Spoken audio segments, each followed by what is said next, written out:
Dobrý deň, dámy a páni, ja by som si dovolil začať. Vítajte v horúcom kresle Žilinského večerníka. Ja som sa takto postavil, aby ste ma videli aj tam zozadu. Ja si samozrejme sadnem. Som veľmi rád, že ste prišli. Stretli sme sa tu teraz pri takej zaujímavej téme. Predvolebná kampaň nám vrcholí, zostáva už len niekoľko dní.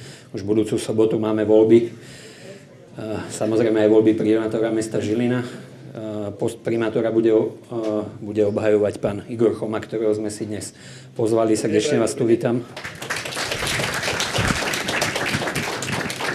Poprosím vás aj do toho mikrofónu, ak by ste veli. Takže ešte raz vítajte, pán primátor. Aký ste mali deň? Tá predvolebná kampaň je naozaj taká dosť zvláštna, trošku nervózna, trošku útočná možno na vás, takže asi nie celkom komfortná pre vás. No, prajem všetkým samozrejme dobrý večer a ďakujem za pozvanie, ďakujem za privítanie. Tie dni, ktoré teraz musíme zvládať, naozaj nie sú jednoduché, pretože na jednej strane musí fungovať úrad a všetko, čo s tým súvisí, štandardným spôsobom. Na druhej strane tá kampaň je teraz naozaj silná a vrcholí a to tak ako človek naozaj reálne cíti. Ale i napriek tomu proste sa s tým nejako vysporiadavam a snažím sa robiť na plné obrátky. Ak sa pýtate na dnešný deň, tak deň viac menej taký ako každý iný. V každom prípade bolo dnes dôležité, že sme mali tlačovú konferenciu na radnici mesta, kde sme hovorili o Rosenfeldovom paláci, pretože sme dostali včera a podpísali zmluvu na peniaze, ktoré prichádzajú z norských fondov, z regionálneho operačného programu, takže aj spolu s predstaviteľom spoločnosti, alebo teda Združenia občianskeho Trud Sférik s pánom Adamovom zo Staničky sme mali takú spoločnú tlačovku na túto tému, pretože oni takisto včera dostali peniaze zase na židovskú synagógu a dali sme to dohromady preto, lebo jednak tam stále reálne funguje taká dobrá podpora vzájomná obidvoch organizácií. Mesto veľmi úzko spolupracuje so Staničkou, ale keďže sa budú rekonštruovať dva objekty, ktoré sú oproti sebe, tak videli sme v tom aj nejakú symboliku, o ktorej sme na tej tlačovke chceli porozprávať. Okrem toho, ja som tú tlačovku zvolával už dávnejšie kvôli tomu, že každý mesiac my pravidelne robíme tlačové konferencie na radnici, počas ktorej informujeme to, čo sa za mesiac udialo. A keďže toto bola posledná tlačová konferencia v tomto volebnom období, takže som sa snažil urobiť takú rekapituláciu. Pripravili sme aj nejaký podklad, lenže ten podklad mal 15 strán a naozaj sa to nedalo nejakým spôsobom, alebo nemalo význam to komentovať, tak som viac menej poprosil novinárov, aby si to prečítali, aby z toho použili, čo je treba použiť a poďakoval som sa za spoluprácu. Druhou takým významným pre mňa dnes udalosťou a významnou udalosťou bolo otváranie tunela Žilina na diaľnici D1. Tam som bol teraz o 14. hodine, kde sa slávnostne teda pokrstila tá svätá Barborka, taká soška, ktorá chráni potom všetkých tých robotníkov, ktorí pracujú v tom tuneli. Chráni ich pred všetkými zlými vecami, pred nešťastiami. A myslím si, že to mnohokrát tým ľuďom, ktorí pracujú v tom tuneli, pomáha. V každom prípade to bola vo veľmi krátkom čase už druhá podobná akcia, pretože zhruba pred 1,5 mesiacom sme otvárali tunel Ovčiarsko, toto je tunel Žilina, takže tá výstava diaľnic okolo nášho mesta naozaj sa rozbehla na plné obrátky a verím, že v 2016, 17, 18 to už bude o úplne inej situácii, kedy budú otvárané tieto úseky a Žiline sa zásadným spôsobom uľahčí. Takže tak zhruba nejako vyzerá môj deň. Teraz som v horúcom kresle, nejakú hodinku, dve, potom mám ešte nejaké stretnutia, ktoré súvisia s voľbami, pretože stále treba na tie témy rozprávať a hľadať podporu. Tie voľby jednoducho sú o tom, aby sme každý z kandidátov našli čo najväčšiu oporu, aby sme našli čo najviac voličov pre seba. Takže uvidíme, ako to všetko dopadne. Takže fajn, veľmi pracovný deň, ako každý iný. Poďme teda rovno na tému, ktorá je teraz v Žiline veľmi aktuálna a mnohí z vašich protikandidátov ju veľmi radi a veľmi často proti vám vyťahujú. To je samozrejme kúpa toho pozemku na Solinkách. Dva také argumenty. Bolo to vraj predražené a poslancov ste klamali. Takže, pán primátor, skúsme k tomu, ako to vlastne bolo. No, faktom je, že naozaj táto téma dnes vládne médiami, alebo teda hlavne v retorike všetkých protikandidátov, ale už niekoľkokrát som samozrejme urobil nejaké vysvetlenie, urobím ho aj teraz. Pozemok, o ktorom sa rozprávame, mnohí z vás poznajú, pretože je to pozemok, ktorý je na Solinkách a ktorý je na konečnej trolejbusov na Solinkách, pri tej reštaurácii Zámoček. A keď sa o Zámočku pozriete smerom na lesopark, pred vami je obrovská lúka. Taká pokosená a udržiavaná. Tak to je ten pozemok, o ktorom hovoríme, má zhruba 5 hektárov. A v čase, niekedy v marci tohto roku, keď prišla ponuka zo strany majiteľov, sme sa začali naozaj veľmi vážne zapodievať tým, že prečo by sme nedostali takýto pozemok do majetku mesta. Ale treba povedať aj to, čo tomu predchádzalo ešte ďalšie 3 roky, pretože už od roku 2011 mňa pravidelne oslovovali niekto z tých majiteľov toho pozemku, aby sme zmenili územný plán, pretože tento pozemok, táto spoločnosť Dux kupovala kvôli tomu, aby tam stávala nejaké veľké bytové domy. Keďže územný plán, a teda oni kupovali ten pozemok s tým, že im bolo slúbené, že počkaj, však v novom územnom pláne, ktorý vtedy ešte nebol schválený, to bude ošetrené a tam isto sa budú stavať domy a tam bude dobrý biznis a všetko, čo s tým súvisí. No, územný plán, ktorý prišiel potom do zastupiteľstva v 2012, nebol zmenený a bol schválený tak, ako bol navrhnutý. To znamená, že v tej časti od cesty, ktorá je to okružnou cestou okolo Soliniek, všetko za ňou je určené smerom teda do lesoparku na relaxačné, oddychové, športové a iné účely. Takže ja som nikdy nesúhlasil s tým, aby sme my aj pristúpili k zmene toho už schváleného územného plánu. A celý rok 2012-2013 jednoducho sa niesol v tom, že ja som tie útoky udrážal a kto poznáte moje názory, viete, že ja nepodlieham takým zvláštnym všelijakým veciam. Takže majitelia pozemku to vyhodnotili na začiatku tohto roku tak, že nedá sa nič iné robiť, len pokúsiť sa odpredať teda tento pozemok asi mestu, lebo kto iný by ho chcel kúpiť na to, aby sa nastavali športovo-oddychové nejaké zariadenia. Takže keď prišla najprv ponuka vysoká, to ja si pamätám, že prvé diskusie boli na tému 80 eur a tak ďalej. My sme si potichu dali spraviť súdno-znalecký odhad na cenu toho pozemku. Ten posudok bol v máji tohto roku vypracovaný, bol na sumu 76,5 eur. A my sme teda mohli v kľude rokovať ďalej, lebo sme vedeli, že toto je reálna hodnota. A všetko, čo je pod touto hodnotou, je pre mesto dobré. A tým, že sme zase na druhej strane nejavili nejaký strašný záujem o ten pozemok, ktorý sme sa išli zblázniť za tým pozemkom, tá cena jednoducho klesla až pod 60 eur, na konečnú úroveň nejakých 56, kde zadeklaroval teda majiteľ, že toto je už cena, za ktorú naozaj, alebo po ktorú nemôže ísť, pretože všetky náklady, ktoré on mal v súvislosti s nadobudnutím, udržiavaním tohto pozemku sa rovnajú zhruba tejto sume, ďalej už nemôže ísť. Tak sme vtedy povedali, dobre, dáme do zastupiteľstva. Aj sme pripravili všetky podklady sme pripravili do zastupiteľstva, oddali do zastupiteľstva a ja som komentoval pri predaji alebo pri prejednávaní tohto materiálu v zastupiteľstve tu tak, že tento pozemok v minulosti patril mestu a teda nadobúdame niečo, čo bolo predtým mestské, čo sa ukázalo, ako nie je pravda. V tomto momente, alebo v tejto súvislosti naozaj je pravda, že tento pozemok nikdy nebol v majetku mesta, ale chcem vysvetliť aj prečo som si myslel, že je v majetku mesta. Totižto v roku 2005 ešte primátor Slota tedy podpísal zmluvy o budúcich zmluvách na tieto pozemky. Boli reálne podpísané, ja som si potom dal vytiahnuť ešte z archívu, čiže boli podpísané na sumu nejakých 27 eur za meter štvorcový a boli nadobúdané ako zmluvou o budúcej zmluve s tým, že tam bude stať Aupark. Nie len, že tam boli zmluvy o budúcich zmluvách, ale dokonca bolo aj vydané stavebné povolenie na výstavbu Auparku na týchto pozemkoch.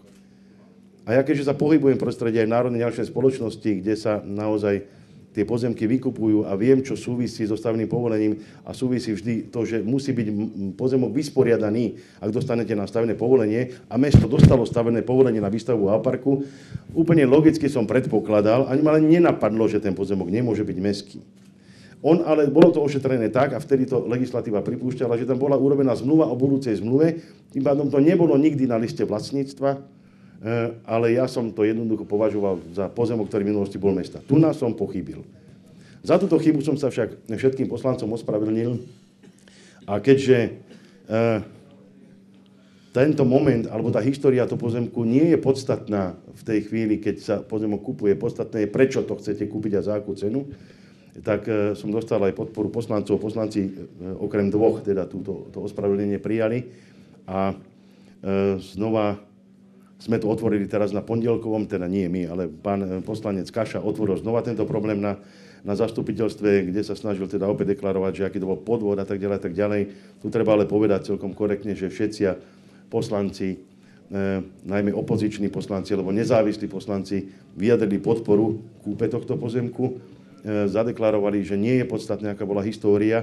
Podstatné je, že sa kupuje konečne prvýkrát v histórii Žiliny pozemok k tomu, aby sa majetok mesta zveľadil. A ešte jeden moment treba zdôrazniť. My sme za 4 roky predali majetku za 1,7 milióna eur počas môjho primátorovania. Predávali sme pozemky, ktoré mali ľudia zahradené záhradami, predávali sme pozemky, ktoré boli pod garážami, predávali sme pozemky, ktoré boli nevysporiadané pod panelákmi a tak ďalej a tak ďalej. Čiže nazberalo sa 1,7 milióna eur. Len pre porovnanie, za primátora Harmana sa predalo pozemkov za 7,5 milióna eur a za primátora Slotu sa predalo pozemkov za 533 miliónov eur. Takže viete si povedať, že to 533 milióna a 1,7 milióna. No a keďže sme kúpili za 2,4 milióna, tak si myslím, že stále sme dobre využili tie peniaze, ktoré sme získali z predaja, pretože sme kúpili nový pozemok s rozlohou takmer 50 000 štvorcov, ktorý sa do budúcnosti dá akýmkoľvek spôsobom rozumným využiť, ale nie na výstavu bytových domov, ale na výstavu kultúrno-športových relaxačných aktivít. Ja za tým stojím aj dnes, dámy a páni, za tým pozemkom, lebo som naozaj presvedčený o tom, že ak budeme hovoriť, a možno v ďalšom programe ešte budeme hovoriť o ďalších investíciách, budeme hovoriť o tom, že kde môže vlastne Žilina stavať, tak znova sa asi k tomu pozemku potom ešte vrátim. Spomenuli ste pána poslanca Kašu, ktorý je vašim protikandidátom v týchto voľbách. On teda na tom zastupiteľstve, ja zopakoval to aj neskôr, teda večer vo vysielaní televízie, kde ste boli na debate, vás obvinil, ja by som to nazval aj tým slovom obvinil z toho, že ste ten pozemok kúpili vraj preto, aby ste zhodnotili susediace pozemky istého pána podnikateľa Travelsiho. Takže to mi príde naozaj trošku akoby s tým, že vás poznám, nekorektná informácia.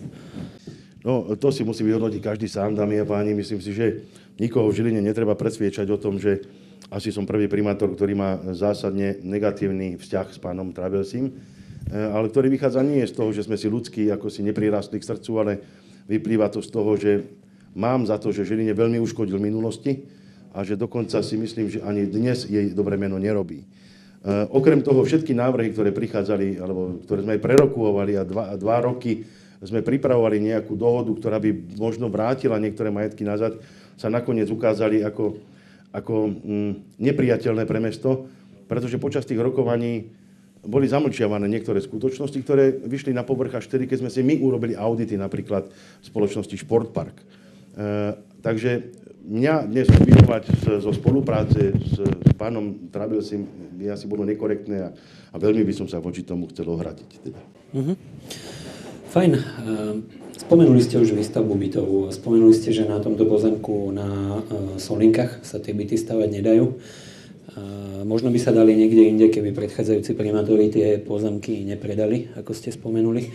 Faktom však je, že za vašich 4 rokov na poste primátora tohto mesta sa stávalo minimálne alebo dokonca vôbec tie byty. Tak s čím to súvisí? Skúste to nejakým spôsobom vysvetliť. No, súvisí to zase len s tými pozemkami, pretože o tom toto celé je. Ono to nie je v tomto prípade o peniazoch, lebo peniaze viete využiť zo štátneho fondu rozvoja bývania. Čiže to nie je otázka taká, že my by sme museli mať na to peniaze mesto, aby sme mohli stavať. Nie. Problém je, že v týchto prípadoch musíte mať svoj vlastný pozemok a musíte to preukázateľne teda zdokladovať štátu, že áno, tu máme mesto ako svoj pozemok, máme projektovú dokumentáciu a teraz štát daj nám peniaze, my postavíme byty. Tak toto reálne funguje. No, my sme jednoducho nenašli pozemok, na ktorom sa dá stavať takýmto spôsobom byt. Našli sme pozemok, jeden bol v Byčici, pri súčasnej bytovke, ktorá tam stojí. Rozbehli sme územné konanie, ale to územné konanie bolo prerušené a potom úplne zastavené, pretože jedna bol obrovský odpor obyvateľov, ktorým sme to chceli postaviť akoby 10 metrov ako oproti oknám. Uznali sme, že by to asi nebolo celkom korektné, ale podstatným dôvodom, prečo sme nedotiahli územné konanie, nevyšli tam indexy ozelenenia a nevyšli tam nejaké dopravné napojenia. Takže z tohto dôvodu sme to v Byčici postaviť nemohli. Druhý pozemok sme našli mestský, kde by sa to reálne dalo postaviť aj v zmysle územného plánu. A takýto pozemok bol vedľa bytoviek súkromných za Carrefourom pri budovách Tristar. Asi viete, o čom hovorím. Alebo niektoré pozemky to patrili mestu, boli tam také staré rodinné domy, kde bývali bezdomovci. My sme to vypratali, zbúrali a pripravili na výstavbu. A začali sme robiť aj projektovú dokumentáciu a spoliehali sme sa na to, že susedný pozemok, ktorý vlastní Žilinská univerzita, že by sme vedeli odkúpiť alebo zameniť za nejaké iné pozemky. Tým by nám vznikol naozaj priestor pohodlný na to, aby sme splňali aj ozelenenie, aj dopravu, aj všetko, čo bolo treba v zmysle štátneho fondu. A takto sme to rozbehli. Jednoducho skončilo to na tom, že rada univerzity neschválila túto zámenu pozemkov, čo mi je veľmi ľúto, ale nedá sa nič iné robiť. A my sme na tom našom pozemku síce mohli postaviť chalupu ako takú, ale opäť sme nesplňali všetky súvislosti, teda zeleň, parkovacie plochy a tak ďalej. Čiže toto boli jediné dva pozemky, ktoré sme vedeli takýmto spôsobom využiť. A teraz ešte máme k dispozícii pozemok, ktorý je za Vúralom, ktorý takisto pôjde do bytovej výstavby, ale keďže sme tam robili architektonickú súťaž a robila sa tam územný plán zóny na to, ako má vyzerať celá oblasť, musíme mať dovykupované a vypratané všetky, a takto, musíme presťahovať alebo dať náhradné byty všetkým ľuďom, ktorí tam bývajú, tie domčeky jednoducho postupne zbúrať a takto si pripraviť priestor, kde sa bude dať elegantne už naozaj stavať normálna bytová výstavba v zmysle územného plánu. Takže sme pri tom a tá otázka je taká, nepostavili sme žiadnu novú bytovku. Je to pravda, ale preto, lebo sme ju nemali kde postaviť. Preto sme využívali iné možnosti, napríklad sme využili ubytovňu v dopravnom areáli dopravného podniku mesta na Košickej, ktorá bola, kedy slúžila šoférom ako na prespávanie a tak ďalej. My sme ju prerobili na také veľmi jednoduché jednoizbové, maximálne dvojizbové byty, takže vzniklo nám 30 takýchto bytových jednotiek a tie sme odovzdali ľuďom, ktorí to najviac potrebovali. Poopravovali sme ešte nejaké iné byty, takéto zase opäť staré. Ponachádzali sme v tom bytovom fonde byty, ktoré nikto nikdy nechcel, pretože to neboli ani byty, to boli nejaké také zvláštne priestory, aj ako nebytové. Takže to, čo sa dalo, sme zveľadili, urobili a odovzdali, ale to, čo sa ďalej nedá, už sa nedá. Kúpili sme teraz ešte bytovku od štátnych lesov, alebo teda bývalý, neviem ako to povedať, závod bytových štátnych lesov na ulici Pri Rajčanke. Teraz pristupujeme práve alebo dokončuje sa proces stavebného povolenia, ako náhle budeme mať stavebné povolenie, opäť ideme do rekonštrukcie celého toho objektu, kde nám vznikne ďalších 40 bytových jednotiek. Ale kým, a môžem teda ísť k tej bytovej klasickej, ako ju všetci poznáte napríklad na Hajku, pretože to aj bývalý primátor Slota v tej relácii, o ktorej si hovorí, že ako on začne stavať tie byty a to všetko pofičí, no nepofičí, lebo nemá kde. Verte, že nemá kde. A Ján Slota stával na tom, čo bolo pripravené za komunistov. Za komunistov, keď to tak môžem povedať, ale v predchádzajúcom režime, boli komplexne pripravované stavby tak, ako sa to má pripravovať. Čiže aj s územím, aj s inžinierskými sieťami a tak ďalej, a tak ďalej. Vtedy sa za Slotu sa postavilo to, čo sa stavať malo, alebo čo bolo rozostávané. Využili sa ešte všetky komunikácie, všetky prostriedky na to, aby sa dalo postaviť. A za Harmana sa podostavovalo ešte to, čo bolo rozostávané za Slotu, ale týmto zhaslo. Za Harmana sa rozdali posledné byty, alebo poprideľovali posledné byty.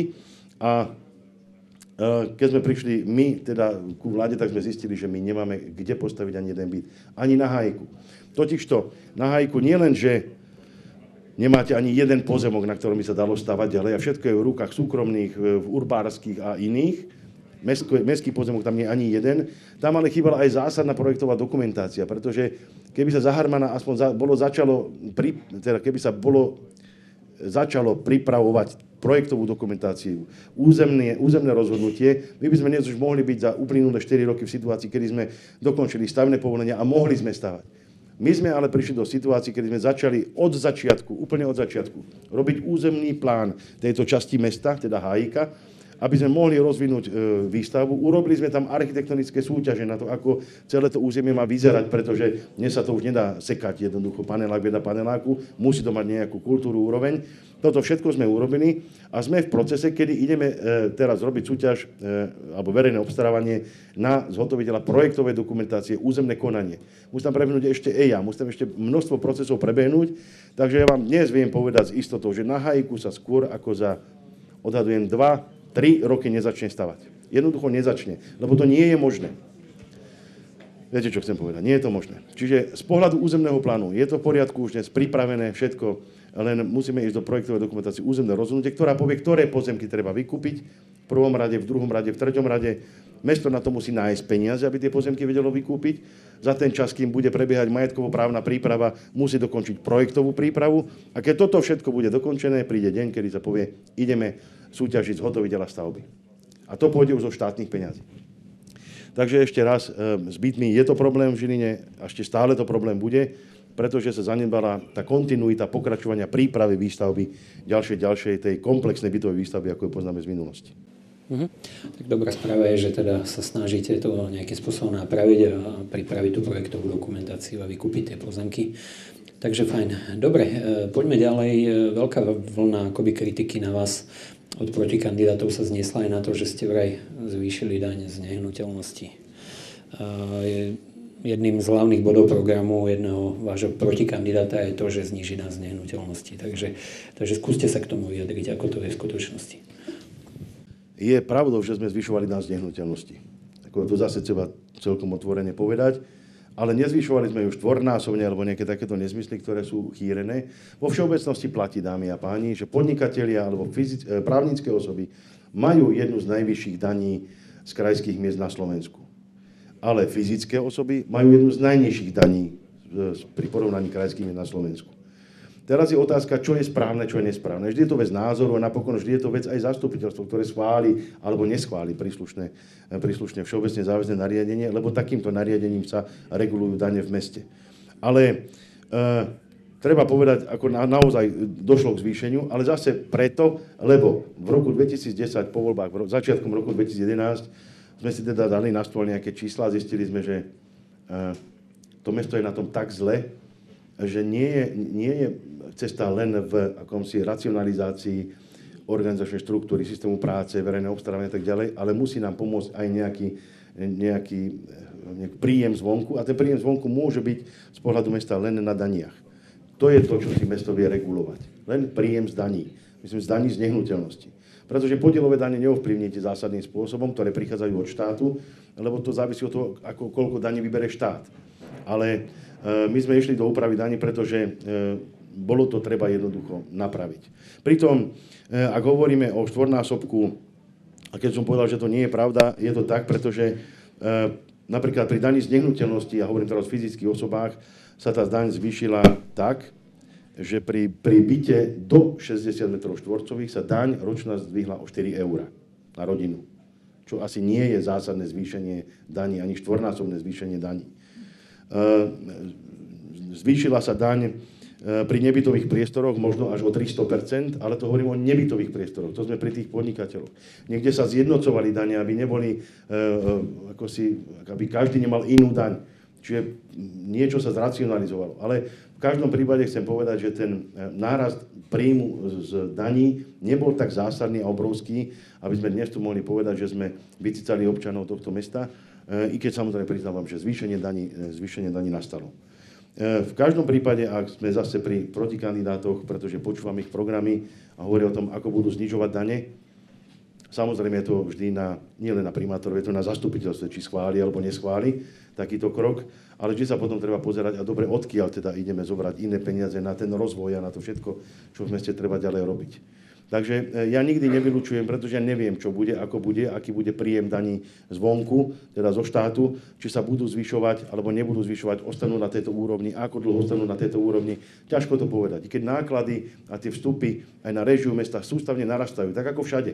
Aj vám v domácnosti stále narastajú náklady, lebo i keď teraz je tá inflácia naozaj mimoriadne nízka, ale môže prísť obdobie, kedy sa opäť pôjdeme na 3-4%, neviem kde, a vtedy sa tie náklady zvyšujú nie len v domácnostiach, ale aj v meste. Takže asi toľko, čo sa týka tých daní. OK. Máme tu aj ďalšie problémy, ktoré trápia toto mesto a ktoré proti vám veľmi často a radi proti kandidáti vyťahujú. Jedným z nich je tá nešťastná korejská dedina a ten dlh, ktorý vláda odpustila, ktorý sa vám podarilo vyriešiť. Vy ste to možno na začiatku dosť nešťastne odkomunikovali. Samozrejme, že mnohí sa toho chytili. Skúsme sa k tomu ešte raz vyjadriť. Kde je ten celý problém? Je to pre Žilinu dobré alebo zlé, že teda toto sa stalo? No, poďme najprv k tomu odkomunikovaniu, keď o tom hovoríte. Ja si nemyslím, že to bolo nešťastne odkomunikované, pretože je to pravda, dámy a páni. Či to komu páči, alebo nie, ono je to pravda. A bolo to tak za Mečiara, bolo tak za Dzorindu, bolo tak za Radičovej, bolo tak za Ficu, že vždy každý pomáha svojim a je bližšia tá košeľa ako kabát. Bohužiaľ je to tak a prepáčte, že to na rovinu hovorím. Takže skôr by sme sa mali zamerať pri týchto diskusiách na to, či to je pre Žilinu prospešné, či to prinieslo ten úžitok tomuto mestu, alebo neprinieslo. A ja si myslím, že ak tu niekto spôsobil v minulosti nejakú chybu, alebo urobil niečo a podpísal niečo, čo nebolo dobré rozhodnutie, a teraz hovorím konkrétne o primátorovi Slotovi, pretože on, i napriek tomu, že to už nepamätá, lebo som to niekde čítal, že toto podpísal nejaký primátor, no nie, to podpísal primátor Slota a viem to zdokladovať kedykoľvek. Slota to podpísal ako návratnú finančnú výpomoc mestu, návratnú finančnú výpomoc mestu, čiže od začiatku to bola návratná výpomoc mestu a od začiatku bolo teda jasné, že sa raz musí vrátiť. Bol tam pôvodný termín do konca roku 2009, bolo to naozaj na úrovni 17,5 milióna eur a primátorovi Harmanovi sa podarilo akurát to teda, že ešte za vlády, pochopiteľne v roku 2009 za vlády Fica sa podarilo mu len odsunúť túto splátku akoby ďalej o 5 rokov neskôr. Že nám to vychádzalo tak, že do konca roku 2014 musíme tieto peniaze vrátiť. Preto je celkom prirodzené a logické, že my už 2 roky komunikujeme na tú tému, nielen s ministrom financií, ale ja som na tú tému rozprával niekoľkokrát aj s pánom premiérom, ktorý chápal, že toto nemôže ostať predsa na krku mesta, keď mesto s tým nemá v zásade nič spoločné. Teraz nechcem dehonestovať vôbec Kyjvu, výstavbu a všetko to, čo prináša nielen hospodárstvu našemu, ale aj Žiline, pretože mnoho ľudí zo Žiliny tam pracuje. Ale nemá s tým Žilina nič spoločné preto, lebo tento závod, alebo teda ten obytný súbor Krasňany nie je postavený v katastri mesta. Mesto z neho nemá žiadny zisk, nemá z neho ani dane, nemá z neho nič, jednoducho len starosť. Starosť, ktorá je na spoločnosti, ktorá sa volá Obytný súbor Krasňany a je akoby 100% dcerou mesta. Preto má úplnú logiku a my nemáme kde teraz zobrať peniaze a ako si vrátiť ich štátu. A to by sme mohli urobiť len vtedy, keby niekto mal záujem o ten obytný súbor Krasňany, keby ho niekto chcel kúpiť. To znamená, niekto by ho kúpil, my by sme ho predali a peniaze utržené by sme vrátili štátu. Takáto možnosť už dnes neexistuje, pretože my sme urobili na verejné obstarávanie, takú verejnú obchodnú súťaž, kde sme ponúkli celý tento areál na odpredaj. Nikto. Ani Kia. My sme sa ešte spoliehali na to, že tá Kia by predsa len mohla kúpiť tento objekt, keď tam má svojich zamestnancov a ľudí, ktorí tam bývajú. Nie. Oni nám jasne povedali, oni nemajú záujem o kúpu, oni chcú mať naďalej prenájom potvrdený na 5 rokov. A tu ešte treba povedať, že ten prenájom alebo náklady, ktoré súvisia so správou a údržbou celého toho areálu, aj tých bytov a domov a všetkého, naozaj ledva pokrie ten nájom, ktorý platí spoločnosť Kia Motor Slovakia ako spoločnosti Obytný súbor Krasňany. Čiže neriešiteľná situácia, takže je celkom logické, a ja som veľmi rád, že sa to nakoniec podarilo dotiahnuť, že to vláda pochopila, že to pochopil premiér, že aj minister hospodárstva, aj minister financií ako si sadli a povedali, dobre, tak poďme to nejako vyriešiť a vieme to vyriešiť takto. Takže o tom bolo to uznesenie vlády. Samozrejme, to dopredu bolo odkomunikované, pripravené, prepočítané z každej možnej strany. Preto si dovolil aj minister financií potvrdiť a povedať áno, viem sa zmieriť s takýmto uznesením vlády a preto potom teda aj uznesenie vláda na tomto zasadnutí v Žiline prijala. Takže opakujem, ja som veľmi rád, že sa nám toto podarilo urobiť. Zásadným spôsobom sme ušetrili, alebo šetríme mestu 17 miliónov eur, ktoré odídu do konca roka celkom z toho, akoby z tej dlžoby toho mesta a budeme na tých 37% o ktorých stále hovoríme, len to treba už fyzicky dotiahnuť do konca. A prebehne to niekoľkými spôsobmi, tam sú ešte 3 varianty, ktoré v tomto čase veľmi intenzívne ministerstvo financií zvažuje. A to je buď teda vstupom štátu do spoločnosti Obytný súbor Krasňany, že odkúpi akoby podiel mesta a zoberie ho na seba štát so všetkým, čo k tomu patrí, alebo ho preberie štát celý ten objekt ako taký od mesta na základe nejaké delimitačného protokolu so všetkým opäť s tou dlžobou aj s majetkom ako pod svoje krídla, buď pod MH Invest ako organizáciu, ktorá patrí štátu a ktorá podobným spôsobom obhospodaruje ten obytný súbor v Čiernej Vode, presne taký istý alebo veľmi podobný, alebo niekomu inému, to už neviem, kde, ako povedať to, ale v každom prípade to jednoducho odíde z majetku mesta a my sa oslobodíme od tej obrovskej ťažoby. Fajn, ďakujem pekne. Pondelok bolo mestské zastupiteľstvo a tam ste informovali o trestnom stíhaní niektorých osôb v súvislosti s činnosťou, ktorá sa týkala obytného súboru Krasňany. Spomínalo sa tam, alebo padlo tam aj meno Jana Slotu. O čo tam v skutočnosti ide? No, tu musím dať na poriadok jednu vec. Meno Jana Slotu sa nespomínalo v súvislosti s obytným súborom Krasňany, teda v súvislosti s trestným oznámením, ale dám to na správnu mieru. Takto my sme naozaj teraz na poslednom zastupiteľstve prerokovávali informáciu kontrolóra, ktorý vyše viac ako pol roka kontroloval práve obytný súbor Krasňany, účtovníctvo spred 10 rokov. Pretože takúto úlohu dostalo zastupiteľstvo, mal v pláne kontrolu tohto obytného súboru Krasňany. Mne keď pred 3 týždňami, čiže to už asi 4 týždne dozadu, oznámil kontrolór teda svoje zistenia, bol som, ako to povedať, mimoriadne prekvapený tým, ako nehospodárne sa narábalo s prostriedkami štátu, pretože 17,5 milióna v nejakom čase prišlo do mesta, na účet mesta, a mesto potom s týmito peniazmi narábalo pri výstavbe celého toho obytného súboru. No a aby som to zhrnul a nekomplikoval situáciu, bolo tam množstvo zistení, množstvo porušení zákonov, kde sa napríklad hovorilo o nehospodárnom prevode finančných prostriedkov zo Žiliny na obytný súbor Krasňany, kde sa robili faktoringové obchody z peňazí štátu, kde sa tieto verejné prostriedky používali na úhradu vôbec nesúvisiacich nákladov spojených s výstavbou. Ďalej, kde sa štátne prostriedky používali na finančných trhoch, teda kde sa obchodovalo na nočné obchody, na nočné obraty. Pritom výnosy z týchto obchodov nešli štátu nazad, ale išli niekomu.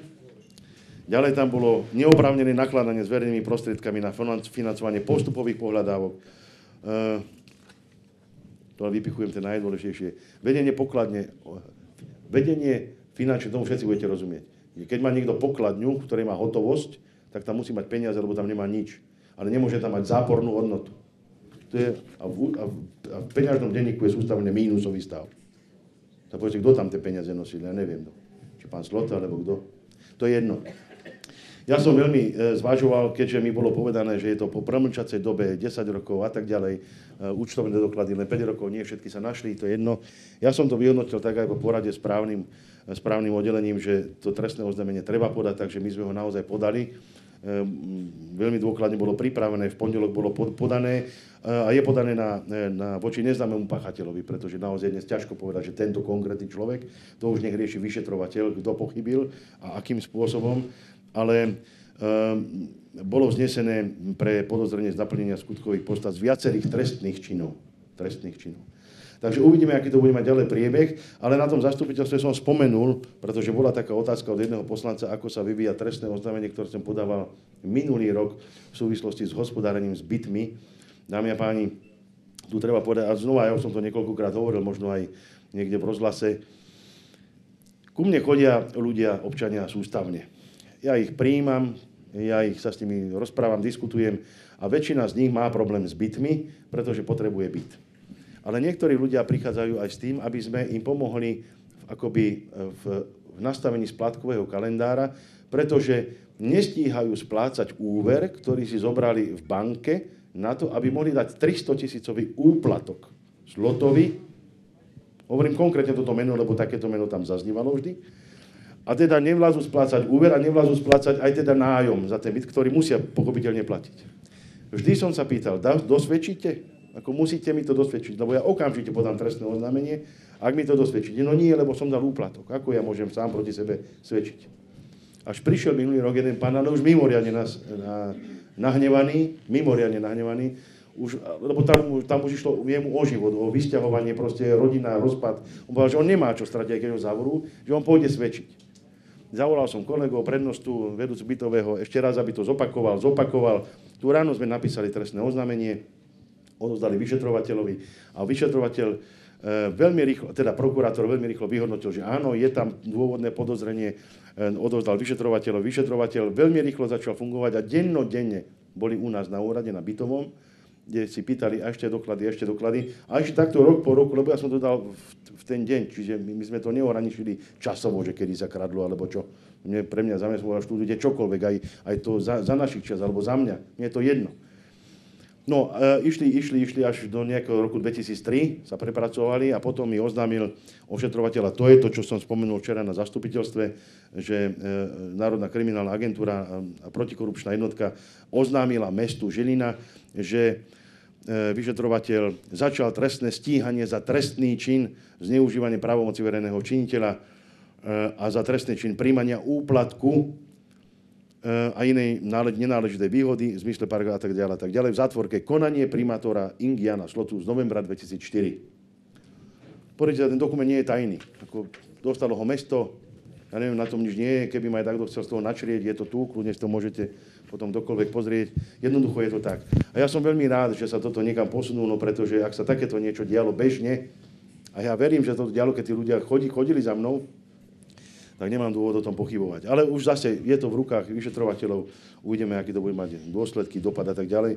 Mne je len strašne zvláštne, že taký človek ako sa nehábi kandidovať znova na primátora tohto mesta. Takže toľko asi k tým trestným oznámeniam, ktoré som spomínal na mestskom zastupiteľstve. Ďakujem, tak ste to mali veselo v pondelok. Ten pondelok, ja neviem, či ste sledovali tú debatu, ja som to nevedel zvládnuť psychicky z toho dôvodu, že 8 ľudí niečo povedalo a ja tých pol minúty ja som nebol schopný reagovať ani na jedného, nie to, že ešte na 8 a ešte aj odpovedať na to, na čo sa ten redaktor pýtal. Mne tento formát prišiel veľmi, veľmi zlý, aby som povedal nespravodlivý najmä voči teda primátorovi, voči ktorému všetci útočia. Aj keby tam nebol Choma, alebo keby to je ako v Trnave, kde končí súčasný primátor a všetci sú na rovnakej štartovej čiare, vtedy je to v poriadku, nie? Vtedy je to asi OK a každý má rovnaký čas a každý povie, čo chce. Ale takto to bolo dosť zlé. Ale dobre, tak sme z toho nejako snažili vykorčulovať, ako sa dalo. Dobre, poďme ďalej. Vraj nedávate učiteľom všetky peniaze, ktoré by mali dostať a sú len chudobnými príbuznými učiteľov v Byči a Kysuckom Novom Meste, ktorí majú vlastne aj osobné ohodnotenia. Tí žilinskí vraj nemajú na tých vašich školách. Je to tak naozaj? No, takéto načerenie som počul z úst pána Barčíka, neviem, či to je odtiaľ, alebo to je jedno. Ale poďme zase takú tým školám. V roku 2011 mala Žilina 18 základných škôl. V meste a v prímestských častiach. Hovorím, 18 základných škôl. A my sme v roku 2012, začiatkom roka, alebo ja som dal spracovať školskému oddielu nejakú analýzu toho, ako tie školy ako reálne vyzerajú, ako vyzerá ekonomika, ako vyzerá stav budov a tak ďalej, aby sme to jednoducho všetko mali alebo v jednej správe, aby sme sa vedeli korektne rozhodnúť, čo ideme s tým školstvom urobiť, alebo čo ideme so školami urobiť. Faktom je, že len 2 z 18 škôl boli v číslach, ktoré sa dali považovať za priateľné. Nehovorím, že jedna bola úplne teda v dobrých číslach, tých modrých, ale všetky ostatné boli v červených číslach. To nebolo o tom, že sú tak na strate, alebo že plus, mínus, je to nie. Všetky boli dosť v zásadných mínusoch. My sme sa teda rozhodli, že v rámci racionalizácie, a sme to schválili pochopiteľne v zastupiteľstve a tak ďalej, že urobíme racionalizáciu škôl. Dnes máme 14 škôl, pretože sme išli do zlučovania, nešli do úplného zrušenia, ale išli sme do zlučovania týchto škôl, pretože bolo dôležité, možno 2 školy sa nepoužívajú dnes na pôvodný účel, ale 2 ďalšie ostali a sú súčasťou inej školy, ale tá ekonomika, a to chcem zdôrazniť, je dnes na úrovni, že z tých 14 škôl, ktoré máme, je už 9 v modrých číslach, 3 sú zhruba na nule a ešte stále máme 3 školy, 4, ktoré sú v tých červených číslach. A tu sme pri platoch a pri systéme ako takom, pretože, ako dobre viete, ako by som to povedal, každá škola je financovaná zo štátu a súvisí to vždy s počtom žiakov v triedách. Čiže koľko žiakov máš, na každého žiaka dostaneš toľko a toľko peňazí a s týmito financiami škola by si mala výjsť. Lenže niektoré školy tým, že majú menej žiakov, a jedná sa obyčajne o tie prímestské školy, nemajú dostatok žiakov, to znamená, nemajú ani dostatok prostriedkov na to, aby učitelia mali aj základné platy, nie to ešte odmeny. Lenže keď sme diskutovali v rámci racionalizácie s riaditeľmi školy, so všetkými, pýtali sme sa tak, buď ideme zrušiť úplne niektoré školy a žiaci prejdú do iných škôl, tým sa navýši počet žiakov v triedách, navýši sa počet financií, počet učiteľov sa zásadne nenavýši, pretože sa naplnia len triedy, tým pádom sa dá dobre hospodáriť, alebo pôjdeme do systému, že zachováme zamestnanosť učiteľov, ale s tým, že tie dobré školy budú doplácať na tie zlé školy a tam, kde není dosť peňazí na výplaty, lebo málo žiakov, sa bude brať tým školám, ktoré majú veľa žiakov a majú nadbytok akoby. Takýto úzus prišiel a teda sme ho prijali, lebo všetci boli za to, aby sme zachovali zamestnanosť učiteľov, aby sme nerušili školy, aj z pohľadu takého, že rodičia sú zvyknutí na tie školy, aj deti sú zvyknuté na tie školy a teraz robiť zmeny a preorganizovať a voziť deti a tak ďalej a tak ďalej. Dobre. Povedali sme áno, urobíme to tak, necháme školy alebo zlúčime ich iba, ale za podmienky, že vy tú ekonomiku musíte riešiť aj inak. Nie len tak, že my teda budeme súhlasiť a znova budeme platiť ako murovatí a vy budete brať dobrým a vy stále budete zlí. Vy sami musíte vyvinúť maximálnu snahu na to, aby sa tie školy dostali do normálnych čísel. Toto začalo fungovať reálne, lebo že sme žiadali od riaditeľov, totiž to oni boli naozaj zvyknutí, až ak mesto dá. Ale ono tak aj vždy bolo, lebo mesto vždy dalo. Nakoniec dňa, hej? Vždy mesto dalo. Zo zákona muselo dať, lebo učiteľovi musíte dať výplatu, či chcete alebo nie. Musíte. Zákonník práce a tak ďalej, a tak ďalej. Ale za ten čas sa nám teda podarilo urobiť to, že tým, že riaditeľia sa musia na to pripravovať, musia si urobiť ročný plán, vedia, kde majú peniaze, že dostávajú presne na mesiac na výplaty a tak ďalej. Už sa proste k tým peniazom správajú ináč, takže naozaj tá ekonomika vyzerá ináč. A dnes sa už začína objavovať aj to, že začíname platiť učiteľom. Na dobrých školách si vytvárajú rezervu na to, aby jednak dali tým zlým školám, ale aj na to, aby vedeli svojim učiteľom zaplatiť nejakú odmenu. To už sa deje. My teraz už minulý rok, aj tento rok, znova dáme na konci roka učiteľom odmenu. Dáme, lebo na to sme našetrili nejaké peniaze.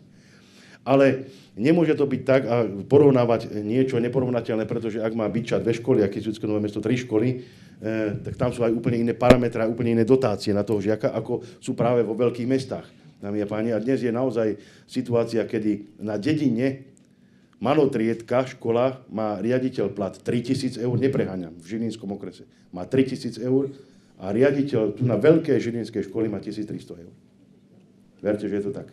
Je to zlý systém proste, ale to není nami, že my to tak chceme starostovia a primátori, ale ten systém je takto zle nastavený. A pán minister už teda ohlasuje, že príde aj zásadná reforma, čo sa týka financovania škôl, tak aby to nadobudlo nejakú úplnú inú logiku.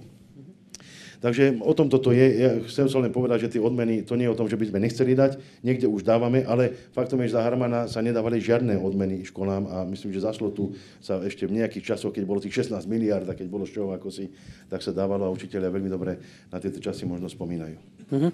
Keď tomu dobre rozumiem, tak všetky peniaze, ktoré sú účelovo viazané na to, aby išli do škôl, tam idú, len tým väčším a úspešnejším školám beriete a dávate ich tam, kde by nemali ani na tie základné platy. Áno, presne tak. Totižto niektorá škola, prímestské školy, lebo to sa týka väčšinou prímestských škôl, ale aj tam sú výnimky, prímestské školy sú v situácii, kedy už v septembri akoby z tých peňazí, ktoré za rok dostanú na žiakov, už v septembri nemajú výplaty až do konca roka. By nemali výplaty. Čiže to je mimoriadne zlá situácia, mimoriadne nespravodlivá voči tým školám, ktoré by naozaj tieto peniaze mohli rozdeliť učiteľom.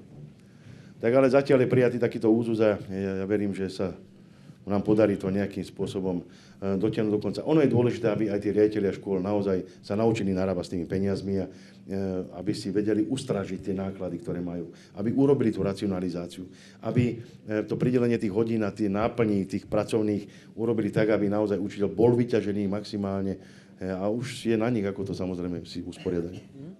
Dobre, to sme pri veľmi dôležitej veci a to sú financie. Vy ste po svojom predchodcovi prebrali financie alebo kasu mesta v nejakom stave. Skúsme prísť k tomu, alebo sa dostať k tomu, v akom stave teda boli tie financie, aké opatrenia ste boli nútení vykonať. No, v roku 2011, keď sme my prišli na úrad, tak naozaj tá situácia nebola utešená, pretože dobre viete, že ten dlh, ktorý sme zdedili, bol na úrovni niekde 66 miliónov eur, čo bolo na nejakých 130% ročného rozpočtu mesta. S týmto sa pracuje veľmi ťažko. Nie je to ešte, keď máte na krku ďalšie neuhradené záväzky, tie boli na úrovni takmer 2 miliónov po splatnosti. Čiže my, keď sme nastúpili do úradu, tak nám Armand nehal na stole, chlapci, tuto sú nezaplatené faktúry, sa s tým vysporiadajte.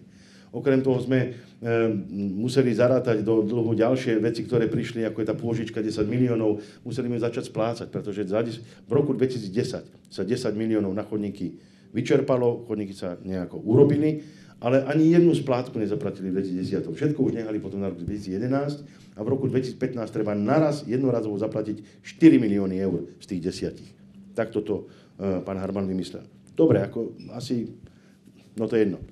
Čiže tá situácia naozaj bola mimoriadne neutešivá a verte, že sme museli urobiť množstvo opatrení k tomu, aby sme sa z toho začali postupne nejakým spôsobom dostávať. A nebolo to jednoduché, ja neviem, ako to povedať, nebolo to jednoduché, pretože od úplného začiatku sme museli povedať tak stop. Za prvé, musíme poplatiť staré faktúry, ktoré sú na stole, to boli tie 2 milióny, musíme naštartovať režim, ako splácať všetky svoje záväzky, ako začať splácať úvery a ako si pripravovať nejakú rezervu na to, aby sme mohli do budúcnosti normálne žiť. Toto všetko trvalo 3 roky, ale súviselo to s okamžitým zrušením mnohých zmluv, ktoré boli pouzatvárané. Urobili sme i hneď verejné obstarávanie, kde sme za polovičné ceny vedeli dostávať tie produkty, ktoré sa nedostávali predtým. Urobili sme verejné obstarávania na služby, na cintorinské služby. Ja si teraz nespomínam na čo úplne všetko, ale bolo toho celý zoznam. A faktom je, že sa nám podarilo ako si naozaj sa dostať do situáciu, kedy dnes napríklad, a my, aj ak tu by som tu nebol, keby som tu nebol na budúci rok, my odovzdávame mesto bez jedinej pohľadávky, bez jedinej nezaplatenej faktúry. Odovzdáme mesto s dlhom nie je 130, ale z 37%. Čiže ja si myslím, že sme v tejto oblasti naozaj urobili kus práce a preto mňa ohromne vyrušujú aj niektoré zase poznámky niektorých kandidátov na primátora, že nejaký skrytý dlh sa vytvára. A toto by som rád vysvetlil, pretože ono naozaj môžu vzniknúť pochybnosti. Čo to je ten skrytý dlh a o čom sa tu 14 miliónov choma nejaký skrytý dlh. Skrytý dlh, o ktorom hovoria títo chlapci, nie je 14 miliónov, ale reálne by mali hovoriť o 8,5 milióna. A nie je to skrytý dlh, ale je to otvorená záležitosť, úplne normálna, nikto to neskrýva. A súvisí to s dlhom, alebo s pôžičkou, s úverom, ktorý si zobral dopravný podnik mesta Žiliny, ako ale samostatná organizácia. Ja viem, ešte teda, keď sa vrátim k Žiline, mesto Žilina nezobralo ani 1 euro pôžičky. Ani 1 euro pôžičky. Ak sa dotiahne dokonca ten pozemok, o ktorom sme na začiatku hovorili, tých 2,5 milióna, to je jediná vec, ktorá vôjde akoby do dlhovej služby, ale bude rozložená na 5 rokov. Ale do dnešného dňa stále máme čistý účet z tohto pohľadu a naozaj sme nezobrali ani euro pôžičky. A ani na tento pozemok si nezoberiem, ako nechápte tak, že musíme zobrať teraz nejaký úver na to, aby sme mohli zaplatiť tento pozemok. Nie, to všetko ide zo zdrojov mesta, ktoré reálne má. Len tým, že je to rozložené na 5 rokov, tak pochopiteľne sa to vedie ako nejaký dlh, ktorý treba splácať, preto sa to bude viesť v tej dlhovej službe mesta. Ale nezobrali sme si na to žiadny úver. Takže vrátim sa teda k tomu skrytému úveru. 4,5 milióna si zobrala pôžičku dopravný podnik mesta Žiliny na nákup nových trolejbusov. Viete dobre, že máme 15 trolejbusov, ktoré sa už podarilo, ktoré reálne fungujú, sú tu v meste. Z tých 4,5 milióna už je 2 milióny vrátených, teda čo sme už posplácali za tie 2 roky, lebo okamžite my sme začali splácať ten úver zase zo zdrojov, ktoré si vytvára dopravný podnik. A ešte 300 000 sme dostali od Európskej banky pre obnovu a rozvoj, akoby dotáciu na tieto trolejbusy.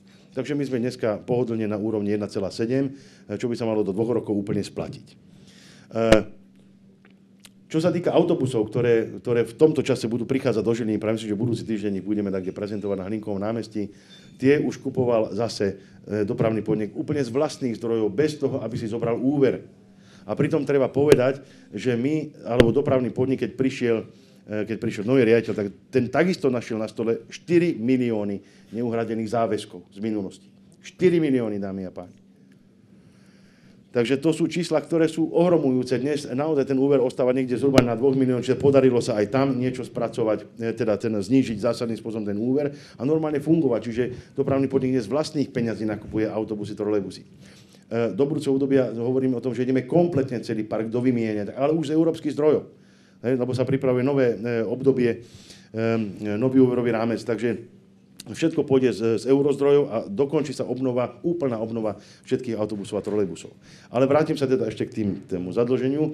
Tých 4,5 som povedal a tých ďalších 4,5 alebo 4 milióny sú peniaze, ktoré súvisia s uznaním dlhu, ktorý opäť urobil Ján Slota.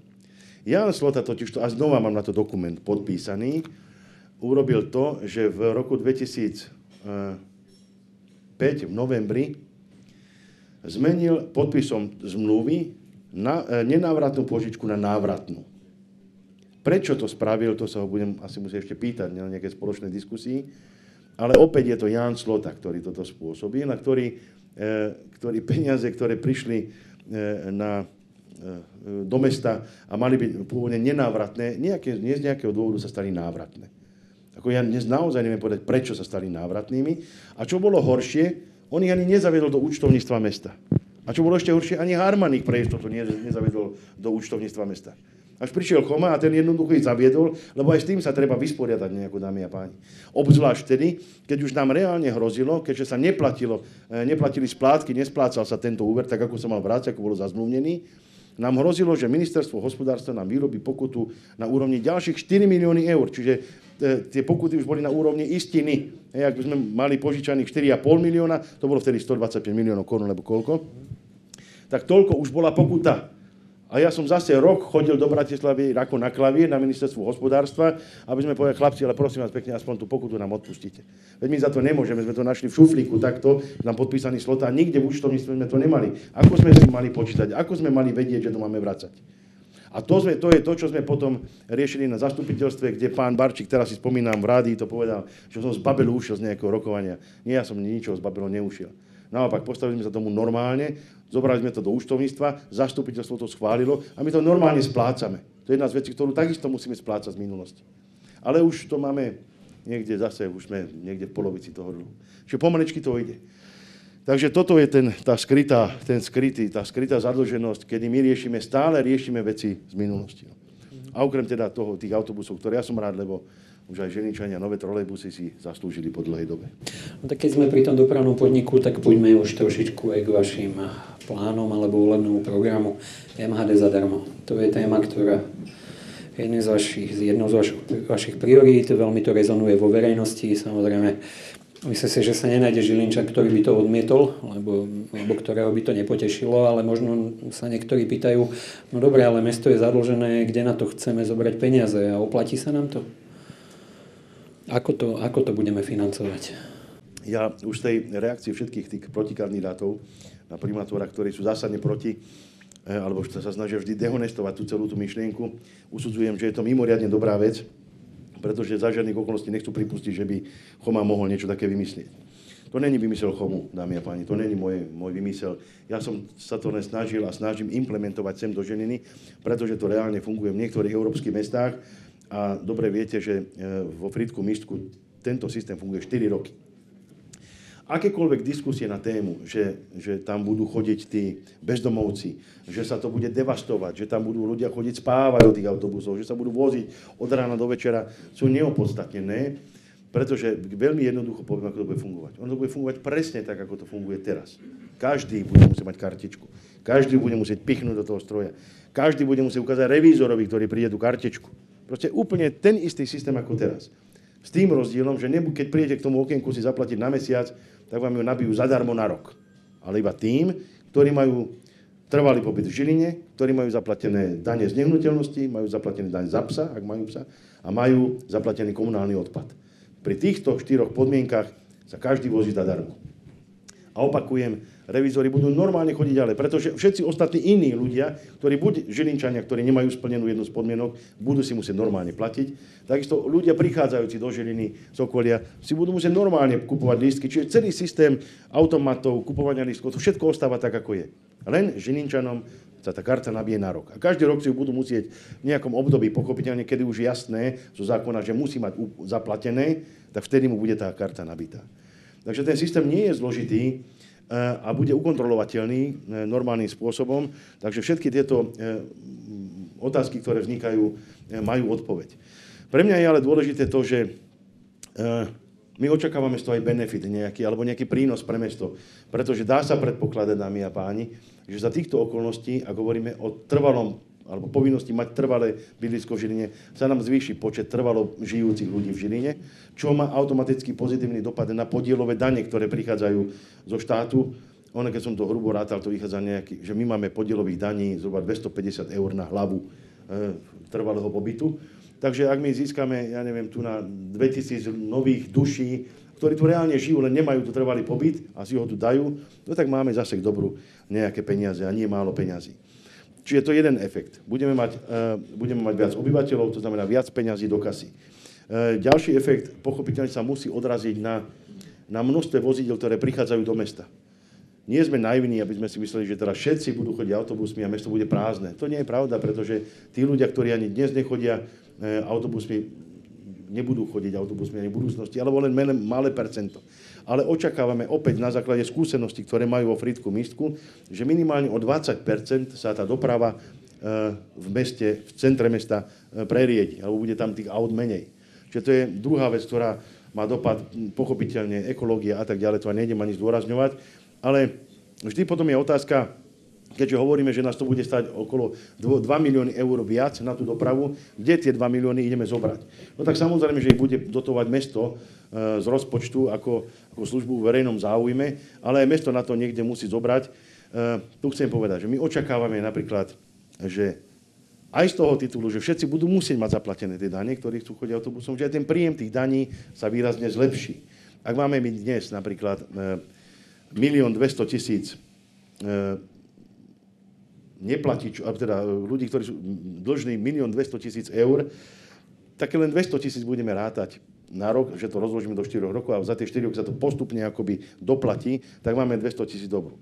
Ďalším zvýšeným príjmom bude prerozdelenie zbytku z hospodárenia mesta, pretože my za posledné 2 roky už máme prebytok, máme tam ďalších 1 200 000, takže my si pripravujeme tie prostriedky na to, aby sme to reálne mohli spustiť, aby to nefungovalo rok a koniec. Preto ja hovorím, že to bude fungovať od 1.1.2017, lebo my chceme si pripraviť aj tú rezervu na to, aby sme to vedeli potom normálne a plynulo prevádzkovať nejaké roky, dlhé roky. A samozrejme predpokladám, že to mesto by malo byť na tom stále lepšie a lepšie, takže tie 4 roky, 5 rokov, ktoré budeme mať akoby našetrené z tých peňazí, to vieme ťahať a potom bude tá situácia v meste lepšia. Ja som optimista, že bude situácia v meste lepšia, lebo ak za 4 roky sme to zásadným spôsobom vedeli ukočírovať tú ekonomiku, tak si viem predstaviť, že tá ekonomika naďalej porastie. Takže sú prostriedky, kde ešte aj verejným obstarávaním ďalších služieb my čakáme, kedy dobehnú niektoré nevýhodné zmluvy, ktoré sa nedajú vypovedať. A tu by som znova chcel na jedného z tých pondelkových.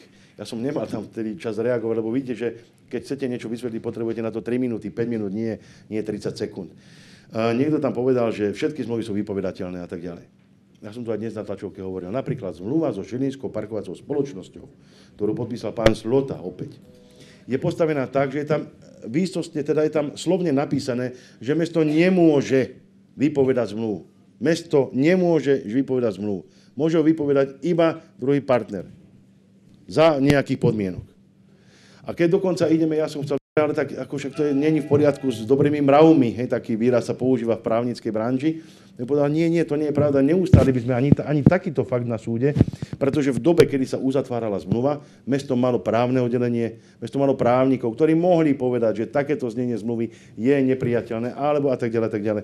Čiže my naozaj dnes nemáme v súvislosti so Žilinskou parkovacou spoločnosťou po právnych analýzach žiadnu možnosť od tejto zmluvy odstúpiť. I napriek tomu, že nám pán Treibel si neplatí už 500 000 eur. 500 000 eur je nám dlžný z výberu pokút. Z čoho financuje kampane tam tých všelijakých tých protikandidátov. Je to úplne smiešné, ale naozaj tieto peniaze zneužíva takýmto spôsobom, aby podporoval číslotu či partika. No, dámy a páni, dokončím tú myšlienku MHD. Kade chodím teraz, ja chodím po tých mítingoch naozaj po všetkých prímestských častiach a najviac sa to pozitívne dotkne možno práve tých, ktorí bývajú na veľkých sídliskách a v prímestských častiach. Tam sa všetci ľudia na to tešia. Kedy už konečne, že prečo až 2017? Ak bude mimoriadne dobrá situácia, môže to ísť do 2016, len ja to nechcem teraz slúbiť. Viete, ani verejne nejako. Ja som povedal 2017, ale keď bude mimoriadne dobrá situácia, môžeme aj skôr. Ja neviem to teraz posúdiť. V každom prípade platí dnes už dôchodcovia majú na 72 neobmedzenie, na 70 rokov neobmedzenie, od budúceho roku všetci dôchodcovia nad 62 neobmedzenie a možno 2016 ku koncu roka, v polovici, neviem, že príde už aj tento moment. Treba sa nám dobre pripraviť, aj technicky, po každej stránke, pretože tie návaly ľudí tam teraz budú, ktorí budú chodiť a nabíjať si tie karty. To 40 000 ľudí nie je málo obslúžiť a verte, že 40 000 ľudí denne chodí autobusom. Posledná zmienka, prečo MHD zdarma, a takisto som to niekde už rozprával na svojich tlačovkách, len to chcem zdôrazniť. Ak máme využiť dane, ktoré prichádzajú do mesta najefektívnejším spôsobom, je to vždy využitie, kedy ich využíva čo najviac ľudí. A nič nie je tak využívané ako mestská hromadná doprava. 40 000 ľudí, čiže polovica ľudí z mesta, využíva dennodenne mestskú hromadnú dopravu. Tak prečo by tie dane nemohli byť práve tu? A nie napríklad, teraz strelím, hokej, kde chodí, ja neviem, 1000 ľudí, alebo 2000 ľudí, ktorí si pýta pomaly 1 000 000 eur ročne. Čiže toto je o tom využití, o tom spravodlivom, alebo čo najspravodlivejšom využití daní. Dobre, tešíme sa na to. Sme pri tom športe, možno športovej hale. To je možno téma, ktorá takisto sa nesie týmto volebným obdobím, minimálne tou druhou polovicou. Sú rôzne názory, ako problém športovej haly riešiť. Je tu taká rytnačka, tam ste sa nedohodli s majiteľom, bohužiaľ. Jeden váš protikandidát spomína, že dostavia tú Karpatsku. Tam je rovnaký vlastník ako rytnačka. Vy ste sa vydali úplne iným smerom a teda chcete postaviť novú na Zelenej lúke. Prečo ste sa rozhodli takto? Prečo je to výhodnejšie ako treba tie dve zvyšné možnosti? Preto, lebo my sme naozaj 3 roky času venovali tomu, aby sme sa skúsili dohodnúť s súčasným majiteľom či už športovej haly na Bóriku, alebo aby sme sa dohodli na dostávanie, aby sme sa dohodli na prevode toho majetku jednoducho späť na mesto. Hovorím, ja som to tu spomenul, už to nejdem opakovať.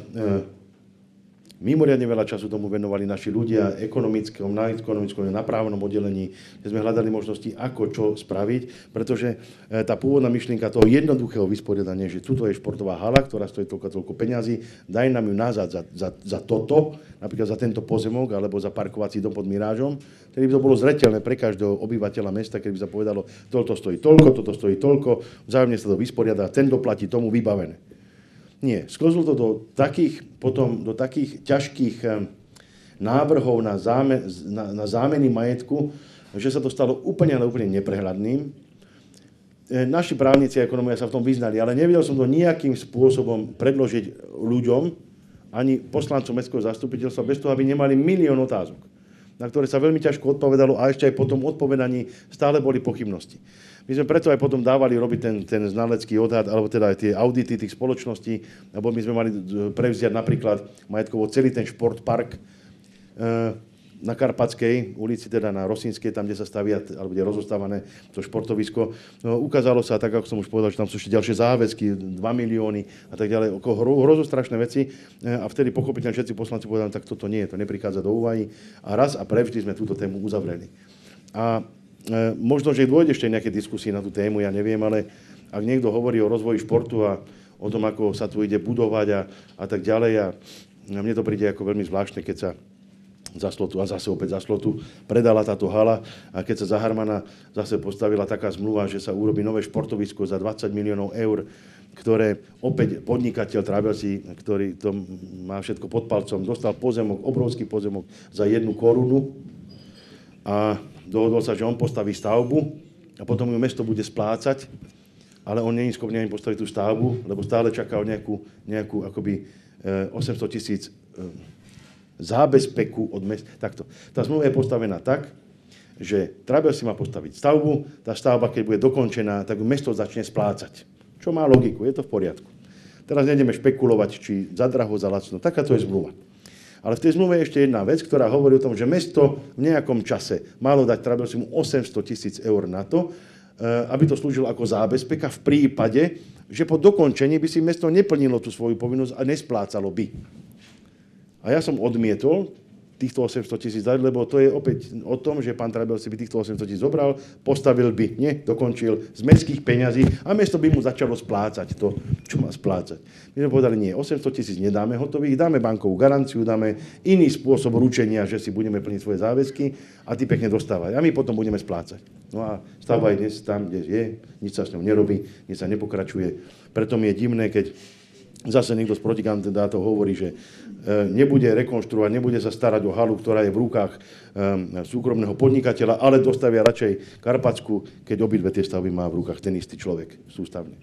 Takže možno je to nepochopenie veci alebo nenaštudovanie všetkých tých vecí, ale z tohto vyplýva, vraciam sa teda k tomu vašej otázke, není inej alebo nie je inej možnosti, ako ísť do výstavby nových športovísk, ktoré Žilina v každom prípade ale potrebuje a musia byť postavené na zelenej lúke. Alebo na mieste, kde to má logiku, kde je to v zmysle územného plánu, kde to ľudia budú využívať. A keď hovoríme o tom, čo by sa malo stavať, tak poviem, že chceme vystavať areál, kde bude opäť nová plaváreň, pretože tá stará praska vo Švíkoch je využitá od rána od 6. do večera do 9. non-stop. A keby sme ju otvorili aj do 12. tak by podľa mňa fungovala aj do 12. Čiže plaváreň. Ďalej chceme vybudovať novú ľadovú plochu, pretože máme obrovské množstvo detí, ktoré chcú športovať. Stále sa krasokorčuliari sťažujú. Máme málo času. Potom deti musia chodiť o 5. na ľad. Potom do 10. sú na ľade. Je to naozaj napäté. I napriek tomu, že máme 2 ľadové plochy, verejnosť chce stále viac a viac ľadovej plochy. Čiže to je druhá vec. Tretia vec, ktorú potrebujeme spraviť, je naozaj multifunkčná športová hala na niekoľko druhov športov, aj s nejakým hľadiskom, možno nie veľkým, ale s nejakým hľadiskom, alebo hala s veľkým hľadiskom, ktorá sa bude využívať aj na účely kultúry, nejakých koncertov a všetkého, možno neviem čoho všetkého. A štvrtý objekt, ktorý chceme postaviť, je v každom prípade atletický štadión, pretože atletický štadión v Žiline nie je. Úvahy sú, či to bude 250 metrový alebo 400 metrový, to je potom ešte na projektantoch, to bude ešte o peniazoch, ale v každom prípade takýto areál by mohol vzniknúť. A jedno miesto, kde by mohol vzniknúť, je priestor za ľavobrežnou, medzi ľavobrežnou a Záhradkami na Dubni. Asi viete, čo mám na mysli, podvodným dielom, tam, kde je vodácky areál. Čiže celý ten priestor je v poriadku aj z územného plánu a môže slúžiť takej relaxačno športovo-oddychovej, neviem ešte akej inej činnosti, od vodného diela, keď to zoberiete, cez vodácky areál až po tento športový areál. A druhé miesto, kde by niečo mohlo podobné vznikať, je práve pozemok na Solinkách, ktorý je presne na tento účel kúpený, je presne v zmysle územného plánu, čiže tam kľudne môže byť plaváreň, okolo plavárne môže byť parkovisko, ktoré môžu potom využívať obyvatelia Soliniek, pretože tak či tak už parkujú tam pomaly na tráve a kade tade. Takže toto je asi tá cesta, ktorou sa chceme uberať do budúcnosti, s tým, že financovanie opäť z eurofondov a z nového programového obdobia. OK, takže z eurofondov to bola tá moja otázka, bude na to mesto mať? Bude. Takže bude. Dobre. Cyklomesto Žilina, to je ďalší váš zámer, jeden z tých 5 bodov vášho volebného programu. Čo si pod tým predstavujete? Ja to už poviem veľmi stručne, lebo vidím, že niektorí už sú nervózni z dlhej debaty, ale Cyklomesto Žilina pre mňa znamená to, že cyklomesto je v tom názve už to zahrňa to, čo chcem z toho vybudovať. Totižto, my okrem tých projektov, ktoré ja hlásam v rámci tej kampane, o ktorých teraz hovoríme, športové areál, cyklomesto, deti, obezita a tak ďalej, cyklotrasy, budeme sa musieť veľmi intenzívne venovať chodníkom. Chodníky sú totižto v Žiline naozaj vo veľkej miere zdevastované, chodníky sú neudržiavané a možno nie tak cesty ako chodníky nám treba veľmi intenzívne rekonštruovať v celom meste. V celom. To je jedno, či na Hajíku, či na Solinkách, či na Hlinách.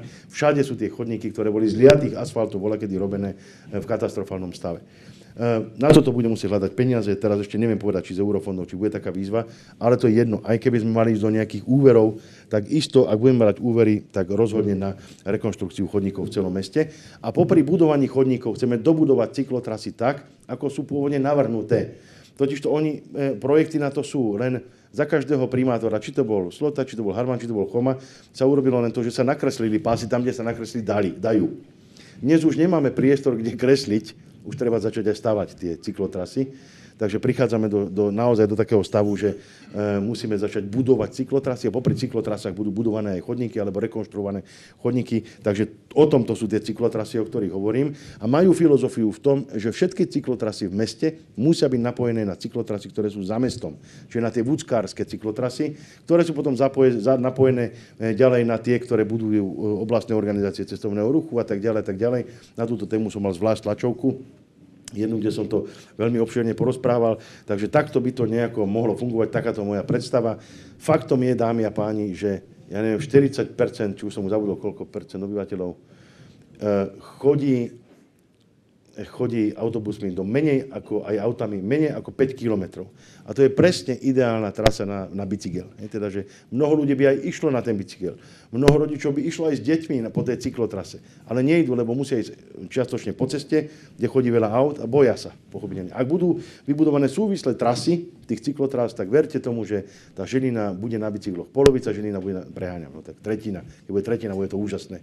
Bude na bicykloch, najmä deti s rodičmi a tak ďalej. A k tomu ešte samozrejme chceme dobudovať nejaký systém požičovní bicyklov, ktorý bude viac v celom meste, kde človek príde, zoberie si bicykel za nejakú úhradu alebo za nejakých podmienok a niekde ten bicykel zase odovzdá a takto bude zabezpečené aj to, aby si ľudia mohli požičiavať tie bicykle. OK, super. Poďme teda rýchlo prebehnúť ešte zvyšné 2 body vášho programu. To je boj s obezitou detí a seniory. Čo sa týka detí a obezity detí, mnoho ľudí sa ma pýta, čo to vlastne mám na mysli, že teda čo idú hľadovať v tých školách, alebo čo.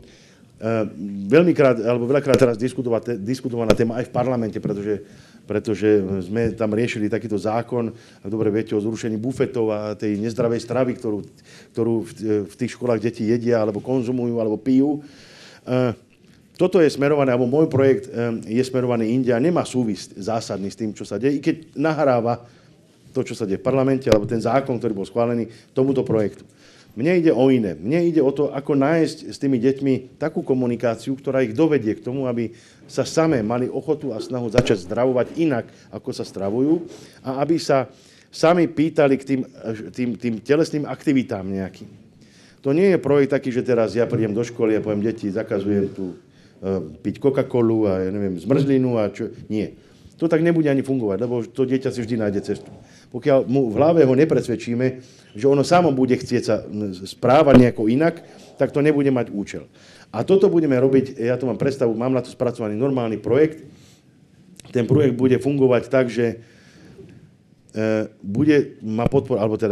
nájdeme 2-3 známe osobnosti, veľmi známe. To môže byť Rytmus, to môže byť, ja neviem, Banašová, to môže byť Sagan napríklad, alebo ľudia naozaj, ktorí aj tá mládež berie, alebo nájdeme iných, to ja ešte neviem teraz koho presne, ale títo ľudia budú chodiť so mnou, alebo teda budú chodiť sami po tých školách a s učiteľmi a s odborníkmi na stravovanie, na dietológiu, ja neviem na čo, budú rozprávať deťom všeličo, príbehy. Budú im rozprávať, nie že teraz ako prednáška, tu máte na tabuli a naučiť, nie.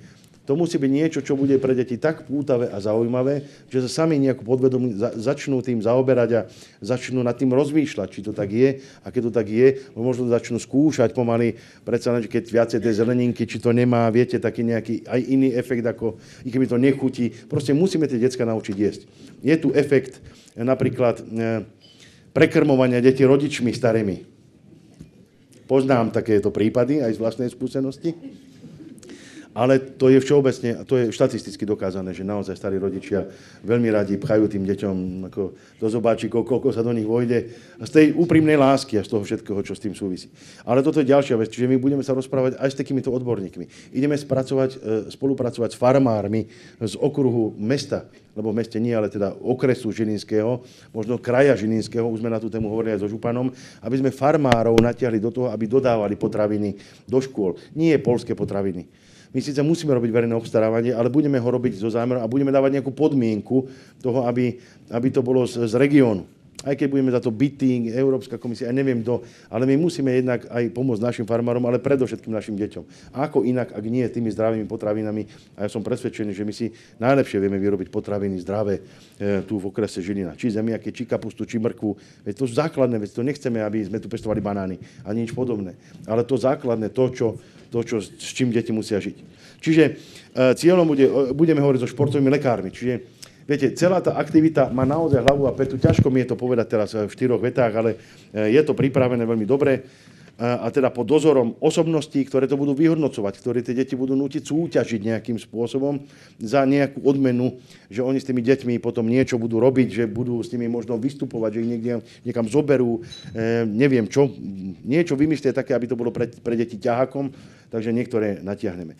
Pochopiteľne, že tá práca s učiteľmi, ako my ako zriaďovateľ samozrejme budeme trvať na tom, aby sa trošku sprísnil režim toho cvičenia, aby to nebolo o tom, že a mne sa dneska nechce cvičiť, ako ja to mám, viete, kde, ako ja dnes nebudem. Polovica dnes detí necvičí. Má ospravedlnenky od rodičov, má ospravedlnenky, ja neviem od koho, ale nechce cvičiť. Oslobodenie, to je už dnes bežná vec, oslobodený z telocviku. Ale potom tak tá mládež vyzerá. A to, čo bude zákonné a to, čo bude v rámci nejakých pedagogických, ja nie som pedagóg, neviem, ako to dobre nazvať, ale to, čo bude v súlade aj s touto vedou, tak isto pôjdeme do takých sprísnených režimov aj z pohľadu telesnej výchovy. Musí byť. A s tým súvisí výstava športovíc, ktoré budeme ďalej dobudovať pri školách.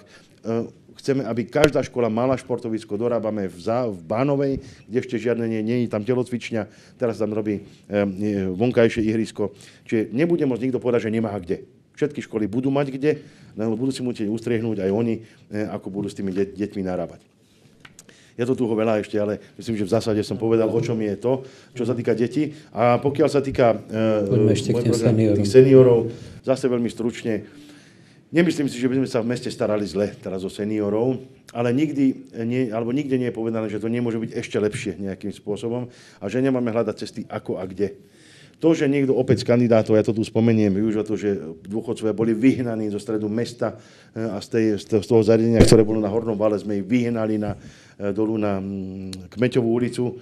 Ja som presvedčený, že sme urobili dobre, pretože na Kmeťovej ulici išli do úplne zrekonštruovaných priestorov, ktoré sú úplne v majetku mesta, kde majú záhradu, kde majú priestor, kde majú stravu, kde majú úplne všetko, čo potrebujú, čo na Hornom Vale nemali. Obzvlášť my sme nemohli ísť do rekonštrukcie, úpravy tohto objektu, pretože je v reštitúcii a my nevieme, ako tá reštitúcia dopadne. S veľkou pravdepodobnosťou ten objekt budeme musieť vrátiť pôvodnému majiteľovi a tak či tak by sme museli tých dôchodcov odtiaľ dať preč. A takto sme už aspoň na to pripravení. Čiže my tú budovu starú, tam, kde boli pôvodne dôchodcovia, využívame, ale tak, že vieme kedykoľvek tých, ktorí sú tam najmä, dať preč a budovu vrátiť. Chceme ale inak sa starať. My sme dostali, ako dobre viete, pred rokom a pol do správy našu DSS-ku na Solinkách. Máme tam svoj domov sociálnych služieb. Ja si myslím, že sme sa začali o ne intenzívne starať. Takisto tam vytvárame priestor pre ľudí, najmä z toho pohľadu prostredia, altánok, oplotenie. Teraz sa rekonštruujú priestory, nové linoleá, pôjdeme do opravy strechy, fasady. To všetko nás čaká do budúcnosti, ale čo potrebujeme pre seniorov, dámy a páni, je v každom prípade nový a ďalší takýto dom dôchodcov. Potrebujeme denný stacionár pre dôchodcov, či takú škôlku pre dôchodcov, keď to zjednodušene poviem. Je to veľmi dôležitá vec a dôležitá služba, si myslím, pre Žilinčanov, pretože nie každý, alebo teda mnoho ľudí by využilo takúto službu, že donesie otca, mamu ráno do nejakého zariadenia, kde celý deň sú v kolektíve svojom a majú to, čo treba a večer si ich zase vyzdvihne. Úplne jednoduchá záležitosť. Čiže toto ideme robiť a ideme sa o dôchodcov možno starať viacej z pohľadu tých služieb, ktorým budeme vedieť poskytovať, poradenské služby, právne služby a aj ten dispečing Uvidíme, ako nám to zafunguje, ale chceme, aby každý dôchodca, ktorý o to bude mať záujem, mal pri sebe zariadenie jednoduché taký mini mobil, neviem tak iná nazvať, ktoré bude mať jeden alebo dve tlačítka a v prípade, že komukoľvek bude zle, alebo bude mu nevoľno, alebo niekde sa mu na čo stane a zmačkne len to tlačítko, tak okamžite bude lokalizovaný a už či už záchranná služba, či už dokoľvek, bude vedieť, kde ho má nájsť. Keď bude sám doma, keď bude sám na záchode a niečo sa mu stane, viete, čo chcem povedať. Niekde takéto systémy fungujú veľmi dobre, niekde boli skúšané, zavádzané, neosvedčilo sa. Vyskúšame to aj my v Žiline a uvidíme, aký to bude mať ohlas. Ak to bude fungovať, tak veľmi radi do toho pôjdeme. No a potom ešte to o službách, o nejakých čitárniach, ja neviem, o čom všetkom sa vieme rozprávať. Vždy to bude o nájdení dobrého priestoru, vhodného priestoru. A chceme ešte v tejto súvislosti nájsť jednu budovu, ktorá súvisí možno nielen so seniormi, ale vôbec so združeniami občianskymi, jednotou dôchodcov, združením žien, Slovena, Živená a tak ďalej. Chceme, aby každá takáto spoločnosť mala v jednej budove jednu alebo dve svoje kancelárie, alebo priestory, kde sa môžu stretávať, kde môžu niečo podnikať, kde môžu mať spoločnú zasadačku a raz ju využíva raz ten. Ale my to budeme mať pod jednou strechou, ako by som povedal, ako mesto a budeme takýmto spôsobom túto službu poskytovať týmto združeniam. Viem už aj presne konkrétne, nechcem to predbiehať, viem si predstaviť, kde by to mohlo byť, ako by to mohlo byť, takže teším sa, že to takto zariadíme. Dobre, toľko k vášmu programu. Poďme teda do finále. Posledné dve otázky mám na vás pripravené. Nemôžem obísť tému stoličiek. Nielen tých, na ktorých sedíme tu, ale teda tých vašich. Vy ste teda akoby v tejto súvislosti často spomínaní, že ich máte teda viacej a nestíhate to a tak ďalej a tak dopláca na to Žilina obyvateľia. Tak je to tak? Neviem, to musia povedať občania, ale by som rád, keď takto používa tento argument, počul, ako dopláca na to Žilina. Čím? Čím na to doplatila Žilina? Ako som dačo nestihol, som dačo neurobil, som sa takde nezúčastnil, keď bolo treba. Ako to naozaj nie je o tom, že Žilina na to dopláca. Na to dopláca predovšetkým ja. A celkom otvorene to hovorím, dámy a pani, lebo ja som o 6 ráno v práci, necigánim. Ja z tej práce odchádzam o 18, o 19. A pomedzi toho musím samozrejme stíhať Národnú radu. Keď je v Národnej rade rokovanie od 9. do 12. som na rokovaní, alebo sedím vo svojej kancelárii, ktorú mám v Národnej rade, sledujem rokovanie, popri tom riešim aj agendu mesta cez maily. Ak je prestávka od 12. do 2. tak ja hodinu a pol riešim veci mesta. Ak skončí rokovanie o 19. zase som len v kancelárii do 9. Ja sa poznám so všetkými upratovačkami v Národnej rade, pretože oni upratujú od 9. večer až do rána, alebo od 5. zase do 8. Ja všetky dámy poznám. My máme veľmi dobré vzťahy, lebo ja jediný som ten, ktorý som tam ráno chodí o 6. Okrem upratovačiek. Ale to som len tak na odľahčenie povedal. Dámy a páni, ja si myslím, že zásadný prínos práve kumulácie takýchto funkcií to pre mestu tu je. Ja ho nejdem ďalej dokazovať. Je tu obytný súbor Krasňany. Sú tu niektoré uznesenia vlády, ktoré sme dosiahli. Sú tu odpustenie tých 120 miliónov tých pokút. Množstvo príkladov by som mohol uviesť. A to, či som alebo nie som, to je skôr také závisti. A myslím, že mnoho z tých ľudí, ktorí toto kritizujú, mi nezavidia robotu, ale mi zavidia plat. A zase si to dovolím celkom otvorene povedať, ja sa nevzdávam svojho platu tak, ako niekto to robí s chuťou. Možno má iné príjmy, ja nemám iné príjmy, ja mám príjmy z toho, čo zarobím. A keď nejakú robotu robím, ja chcem za ňu ten svoj plat. Ja nekradnem, viete, aby som mohol sa vzdať len takto platu. Ja mám tiež svoju rodinu a tiež som si tieto pozície, v ktorých som vydobil svojou vlastnou prácou. Ja tam nikto nedá len tak, že ma z ulice našiel, vieš čo, ty budeš primátorom. Áno, alebo že ty budeš v Národnej rade. 10 rokov som ja musel pracovať stranicky a politicky, od úplnej piky, ako normálny člen strany Smer, keď som vošiel v roku 2000 do nej, kým som sa niekam vypracoval. Kým si ma niekto všimol, kým som bol daný na kandidátku do Národnej rady, čiže za tým je kus nejakej práce. Len toto samozrejme si nikto neuvedomuje. A okrem toho, každý z tých, kto kritizuje, takúto možnosť má. Ešte aj dnes. Každý z vás, každý z tých, ktorí sú vonku, môže ísť kandidovať na primátora. No nech ide. Nech to ide skúsiť. Bude mať plat 2000, koľko to mám, 400 eur, či 2600 eur za primátor, bude ho mať. Nech to skúsi. Nech sa ide dať skúsiť zvoliť do Žilinského samosprávneho kraja, pretože to je o menách. To nie je o strane, to je o menách. Národný parlament to je niečo iné, tam volíte stranu. Ale tiež sa musíte prepracovať, aby ste sa medzi tých 150 kandidátov, ktorí sú na tej kandidátke tej strany, objavili. A nikto vás tam nedá len tak, že tu je niekto v tomto meste, síce náš člen, dajme ho na kandidátku. No, tu tak nefunguje. Čiže k tým 4 stoličkám, dámy a páni, jednak si myslím, že je to oddreté a jednak si myslím, že to má zásadný prínos pre mesto, aspoň za týchto 4 roky sa to rozhodne ukázalo. Fajn, ďakujem veľmi pekne. Moja posledná otázka, ktorú mám pripravenú, bude znieť. Je taká obligátna, dávame každému kandidátovi.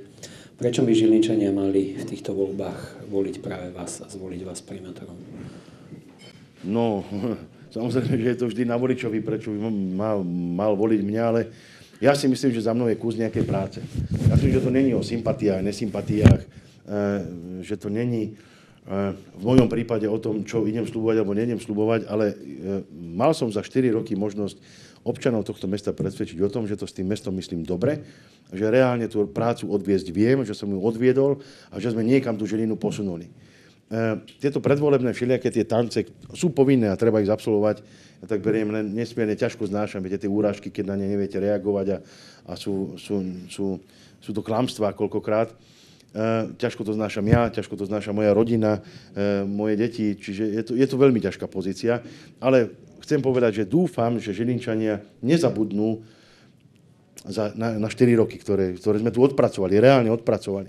A chodil som všade, kam sa dalo, reprezentoval som mesto, nikdy som mestu neurobil žiadnu hanbu, žiadna kauza, také ako poznáte z minulých rok tu nie je, nič sme neukradli, nič sme nespreneverili, tak ja neviem, prečo by ľudia mali chcieť niečo lepšie, i keď je faktom, že ľudia sa stále nadejajú, že zvolíme niekoho iného, bude ešte lepšie. Ako je to v tých ľuďoch niekde, to už Machiavelli ináč povedal, že ľudia si vždy volia nového vodcu preto, lebo dúfajú, že bude ešte lepšie. Len ľudia musia vyhodnotiť, aspoň teraz Žilinčania, že či z toho portfólia, ktoré teraz majú k dispozícii a z ktorého si môžu vyberať, či bude lepšie alebo nie. Takže ja dúfam, že mi svoj hlas dajú. To je všetko. Ďakujem pekne. Dáme otázky. Jasne. Ďakujem.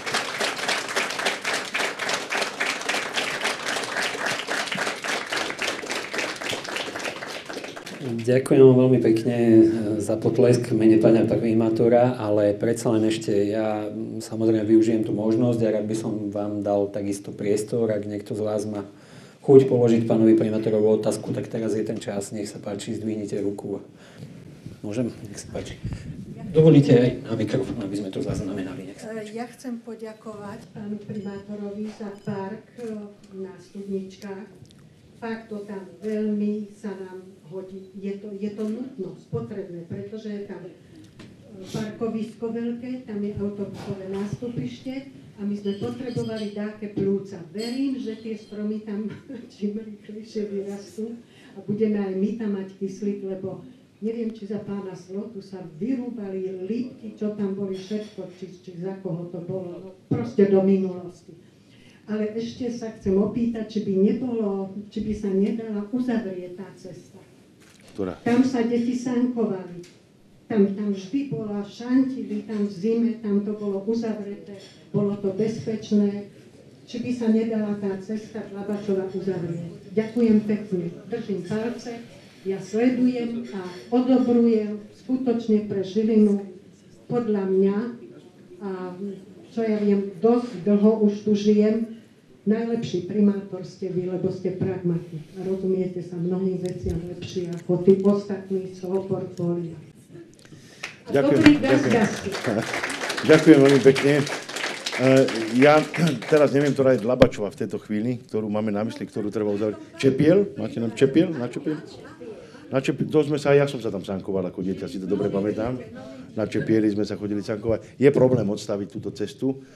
Nikdy sme nad tým neuvažovali. Možno, že to stojí za zmienku, za úvahu, ako do budúcnosti pri preorganizovaní dopravy. Ale neviem si predstaviť, že vieme odstaviť na to, aby sa tam deti sankovali. Tá obslužnosť tej dopravy je dnes nepomerne viac v meste ako v minulosti a neviem si to dosť dobre predstaviť. Neviem zatiaľ. Ale ďakujem pekne za námet, poviem našim chlapcom, aby sa na to pozreli. Či sa to dá, alebo nedá, neviem. Ďakujem pekne ešte. Nejaká otázka, nech sa páči. Najskôr pánovi. Ja vás vítam, pán primátor, ešte osobne. Poznáme sa. Nedalo mi, aby som sa vás neopýtal, keď som pozoroval to grilovanie na televízii ani jeden z kandidátov sa nezapodieval lokálnou potrebou energetikov. Veď ani život sa nevytvorí bez energie. Poznáte ten problém, už sme sa o ňom rozprávali x-krát, aj posledne sme o tom hovorili. Tá investícia, ktorá tu je hodná na trestné konanie. To vám hovorím ako odborník, lebo to je totálny nezmysel toho investora, ktorý sem vstúpil s týmto investičným zámerom. Ktorý zámer? Lebo ja som spracovateľom koncepcie zásobovania mesta Žilina. Kogeneračný zdroj. Ja, tak, dobre. Už v roku 2009 na stránkach Žilinského večerníka som otvoril túto otázku. A bol tu Antalík, zástupca tohoto investora, a povedal takú obľudnú vetu, že sa čuduje, že sú určití ľudia proti tomuto zámeru, lebo oni budú dodávať teplo pre obyvateľov lacnejšie ako doterajší výrobcovia. Ja poznám dokonale legislatívu, ja celý život robím energetike. Ja som odchovanec Žilinského stavoprojektu. Ja spolupracujem s urbanistami a súhlasím s vašim názorom. Najväčšia škodná v Žiline bol Slota. Lebo on spôsobil kolaps urbanizmu, tie somariny, čo sa narobili s tým umiestnením tých obchodných centier, ale to je otázka druhá. A tá koncepcia bola schválená mestským zastupiteľstvom. Ja som tam dal dodatok, tá koncepcia má 650 strán. Žilina nepotrebuje žiaden zdroj tepelný, Žilinská tepláreň ako centrálny zdroj vyhovuje a je na 80% projektovej kapacity. Ja som bol osobne účastníkom projektu Žilinskej teplárenskej. Mám tu pamätníky po celej Žiline zo stavoprojektu aj z urbanizmu. A uráža ma, keď nevieme sa vysporiadať s takýmto investorom, ktorý sa prišiel 4,6 kilometrovým privádzačom popod Váh, popod Rajčanku, cez Horadisko, a je to kogeneračný zdroj. A pán primátor, ja to tu zopakujem, z hľadiska kompetencií, ktoré prešli z úrovne štátu, a teda ministerstva na mestské zastupiteľstvo, toho tu zadržíte v rukách vy. A je tu toľko už konaní a neistot zo strany ďalších výrobcov tepla. Svojho času mesto Žilina bola akcionárom Bittermu, hlavného dodávateľa. Ja vás znova prosím, vyriešte túto otázku ihneď. A ja sa len čudujem, že máte toľko energie napriek tomu, čo ste už dokázal a prežil. Vy nemáte železné zdravie, vy ho máte legované. Lebo najhoršia a najnevďačnejšia úloha každého človeka je slúžiť spoločnosti. Ja od 89. viem who is who, kto je kto. Ja som s pánom Slota také hanby zažil, že keď bol zvolený za poslanca do federálneho zhromaždenia, čo tam on vyvádzal, a heslo Slovenskej národnej strany bolo vládnime si sami. A ja som dodal tak, radíme si sami. Dobre, ďakujem pekne. Ďakujem pekne. No, čo sa týka tej tepelnej politiky mesta, alebo politiky tepelného hospodárstva, viem, čo hovoriť o kogeneračnom zdroji Považskom Chlmci, na ktorý už bolo vydané územné rozhodnutie, ale ja som aj povedal, že my nemáme ako mesto vôbec záujem, aby tam takýto zdroj fungoval. Na druhej strane vždy budeme rešpektovať zákon, a pokiaľ niekto spolu legislatívnou splní všetky kroky, ktoré splniť má, tak a mesto nebude mať inú možnosť ako schváliť, tak bude musieť schváliť. Ale ako náhle budeme musieť čokoľvek môcť urobiť voči tomu, aby tam ten kogeneračný zdroj nebol, tak tam nebude. S tým s vami ja súhlasím, rozprávali sme sa na tú tému, poznáte môj názor, takže pokiaľ ja budem primátorom, budem sa zásadným spôsobom snažiť, aby to tu nebolo postavené. Aby bolo jasné, ja to nehovorím z mojej činnosti. Ja som odborne kvalifikovaná osoba, som súdny znalec.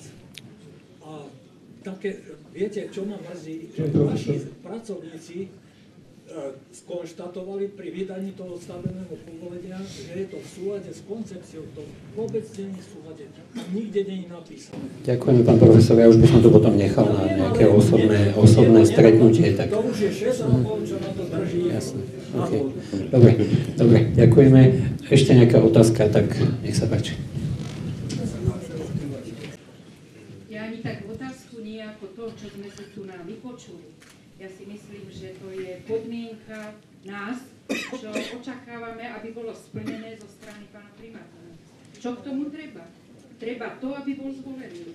A ja si myslím, že nás je tu hrstka, ale každý z nás má svoju rodinu, svojich priateľov, svoje deti, vnúčata a všetkých, pretože tí havoši okolo neho, ktorí sa zlietli, tí, čo sme ich videli v televízii, to je každý z nich, ktorý nemá za sebou takú prácu, ako má náš primátor. Je gazda, podľa toho, ako vieme, že každá rodina potrebuje mať tú hlavu a toho gazdu, ktorý takto rozmýšľa. Je mimoriadne ľudský, ja ho tu nechcem vyzdvihovať, je to môj názor vnútorný a s ktorým sa chcem podeliť s vami a verím, že aj vy všetci, čo ste tu, takto zmýšľate. A poznáme ho už roky, aj ešte keď bol ako generálny riaditeľ diaľničnej spoločnosti a všetko, čo s tým súviselo, lebo každá nová vec, ktorá sa zavádza so sebou, prináša aj veľa tých, ktorí nesúhlasia. Sú tu skupinové záujmy. Jedni cyklisti, druhí nie, každý chce niečo iné. To je ako aj v tom súdnictve, jedným bolo vyhovené na súde, druhým nie a potom celá spoločnosť je rozhádaná a rozhľadaná. Zákutia, ktoré sú v Žiline, oddychové, aj pre starších ľudí, na sídliskách pre deti, kde sa hrávajú. Ja si myslím, že dostáva sa Žilina do takej fázy, kde ozaj všetky tie plány, ktoré máte, budeme vám len tlieskať, aby ste to splnili a samozrejme podmienkou, aby ste boli zvolení. Takže ešte raz ďakujem. Ja ďakujem. Dámy a páni, čas nám pokročil, tak ak dovolíte. A ešte jedna otázka, dáme ešte priestor. Nech sa páči.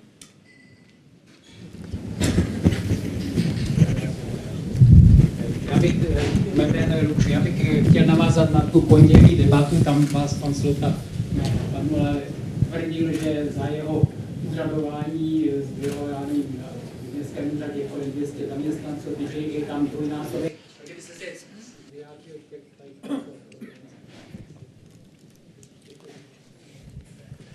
My máme dnes na úrade, dámy a páni, myslím, že 196 alebo 189, teraz presne to číslo si nepamätám, 189 zamestnancov.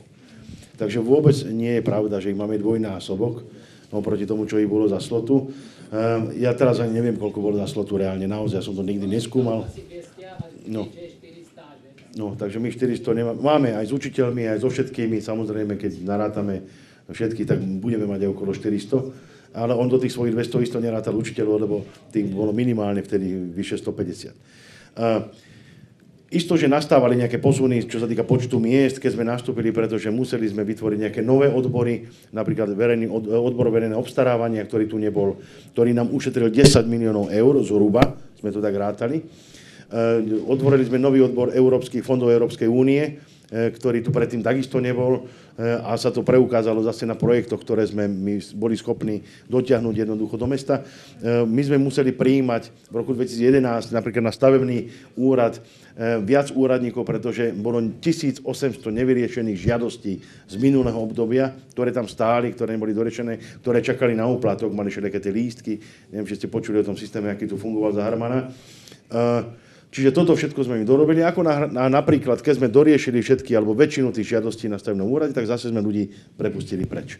Čiže v nejakom čase samozrejme ten počet stúpal a klesal. V roku 2011 a na prelome 2011-2012 bol najväčší počet a potom sme išli do takej racionalizácie. Znova 10% ľudí sme uvoľnili, takže sme to opäť nejakým spôsobom vyčistili. Nemyslím si, že sme prezamestnaní, pretože je tu aj iný fenomén, ktorý je o tom, že sústavne narastá množstvo kompetencií, ktoré mesto má vykonávať.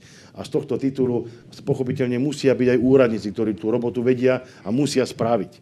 Takže aj o tom toto je. A keby sme porovnávali tie kompetencie, ktoré boli za Slotu, počet kompetencií a počet kompetencií, ktoré sú dnes, je tu zásadný nárast kompetencií pri rovnakom počte ľudí. Takže tá efektivita počas uplynulých 4 rokov je úplne iná a som o tom hlboko presvedčený, ako bola počas primátorovania Slotu. Ďakujem pekne. Ešte otázka. Nech sa páči. Ďakujem pekne. Vážení páni, ja som pôvodne ani nechcel vystúpiť, ale nedá mi. Chcel by som povedať niekoľko takých momentov. Chcel by som poďakovať pánu primátorovi za Rosenfeldov palác, ktorý ho poznáte starší pod pojmom Dom pionierov a mládeže a prakticky sme prešli všetci a týmto Domom pionierov a mládeže v minulosti a treba povedať, že tak ako zdevastovali predošli páni primátori, teda taká pamiatka to si nezaslúžila, tak budem rád, keď sa dožije zase tej svojej slávy a lesku, aký mala v minulosti. To je prvý taký moment. Druhý moment, možno to je kontraproduktívne, ale teraz je jedinečná šanca preto, aby Žilina ako krajské mesto išla smerom dopredu. Veď si pamätáte za pána Slotu, vždy bola vláda, ktorá mala inú farbu ako primátor a vždy to bolo na škodu Žiliny. Či to bol pán Harman, či to bol pán Slota, vždy to bolo kontraproduktívne, keď niečo chcel primátor, vláda nechcela a stále sa to bylo. Jednoducho teraz je tá jedinečná príležitosť, ako lokal patriot poviem, áno, je správne, že sme to využili, však prečo by sme platili a skladali sa z našich peňazí na profit celého štátu. Niekto si povie, áno, však vy z toho máte profit, máte zamestnanie, ale z toho má profit celé Slovensko. Dáne sa platia jednotne, tie idú sem a my z toho dostávame zase len tie podielové dane na ten počet obyvateľov a tak ďalej. Nie o tom som chcel. A tretí moment, ktorý by som sa opýtal, spýtam sa, smetisko po Povazkom Tomci v podstate ukončilo svoju činnosť ako do budúcnosti so komunálnym odpadom v tejto lokalite, lebo to je zrejme otázka, o ktorej sa síce nehovorí, ale komunálneho odpadu sa produkuje pomerne veľký objem, čo s ním ďalej, perspektívne teda ďalej. Ďakujem. Prejdem hneď k tomu smetisku, ak dovolíte. Nie je ešte celkom ukončený proces toho uzavretia smetiska, pretože spoločnosť sa odvolala na najvyššom súde a tak ďalej. Neviem, ako to dopadne. Možno sú dve možnosti. Teda buď bude naozaj úplne zavreté a už bude to len o rekultivácii celého smetiska, alebo sa ešte vrátime k tomu, že ten priestor, ktorý je využiteľný z pohľadu smetiska na doplnenie a ukončenie tej skládky, tak ešte sa tam bude možno niečo voziť. To ja to neviem ale teraz povedať. V každom prípade pre nás je dôležité do budúceho obdobia, ak aj bude zavreté smetisko, urobiť verejné obstarávania, je už pripravené na niekoho, kto bude likvidovať komunálny odpad v Žiline. A našou podmienkou aj tej súťaže bude, aby samozrejme ho nelikvidoval alebo na území mesta. Pretože ja, pokiaľ tu budem isto, nebudem súhlasiť so zriadením žiadnej novej skládky v katastri mesta. Možno diskutovať, ja neviem, so Žilinským samosprávnym krajom, ale toto nebude naša úloha. Naša úloha bude to zazmluvniť tak, aby ten, kto bude likvidovať komunálny odpad, ho likvidoval niekde inde. Ale dnes už vzhľadom na to, že bude povinnosť triediť odpad, separovať biomasa, na tepelné spracovanie a tak ďalej, tak myslím si, že to už ten, kto to bude robiť, zvládne. Len jednu ešte pripomienku som chcel povedať v súvislosti s tým, že vo volebných programoch opäť niektorých kandidátov je o tom, že spaľovňu odpadu a využitie tepla a tak ďalej a tak ďalej. Na to, aby fungoval takýto projekt v Žiline, by potreboval, myslím, že 80 000 tón komunálneho odpadu ročne. Žilina vyprodukuje okolo 30 000 tón odpadu ročne. Takže museli by sme tu zvážať ešte, neviem, z celého kraja odpad, aby tu takáto prevádzka mohla byť. A na druhej strane si myslím, a povedal to už aj pán profesor, Žilinská tepláreň má kapacitu na to, aby vykúrila celé mesto kompletne. Obzvlášť, keď sa prechádza na teplú vodu, nie na paru už a tak ďalej a tak ďalej. Takže z tohto pohľadu ja isto nebudem ten, ktorý akýmkoľvek spôsobom dovolí, aby sa tu v meste, na území mesta likvidoval komunálny odpad. Ďakujem veľmi pekne, pán primátor. Ja by som v tejto chvíli veľmi rád poďakoval za to, že ste prijali pozvanie. Sme veľmi radi a zaželám vám veľa úspechov na nadchádzajúcich voľbách. Ďakujem pekne. Ďakujem pekne. Ďakujem pekne.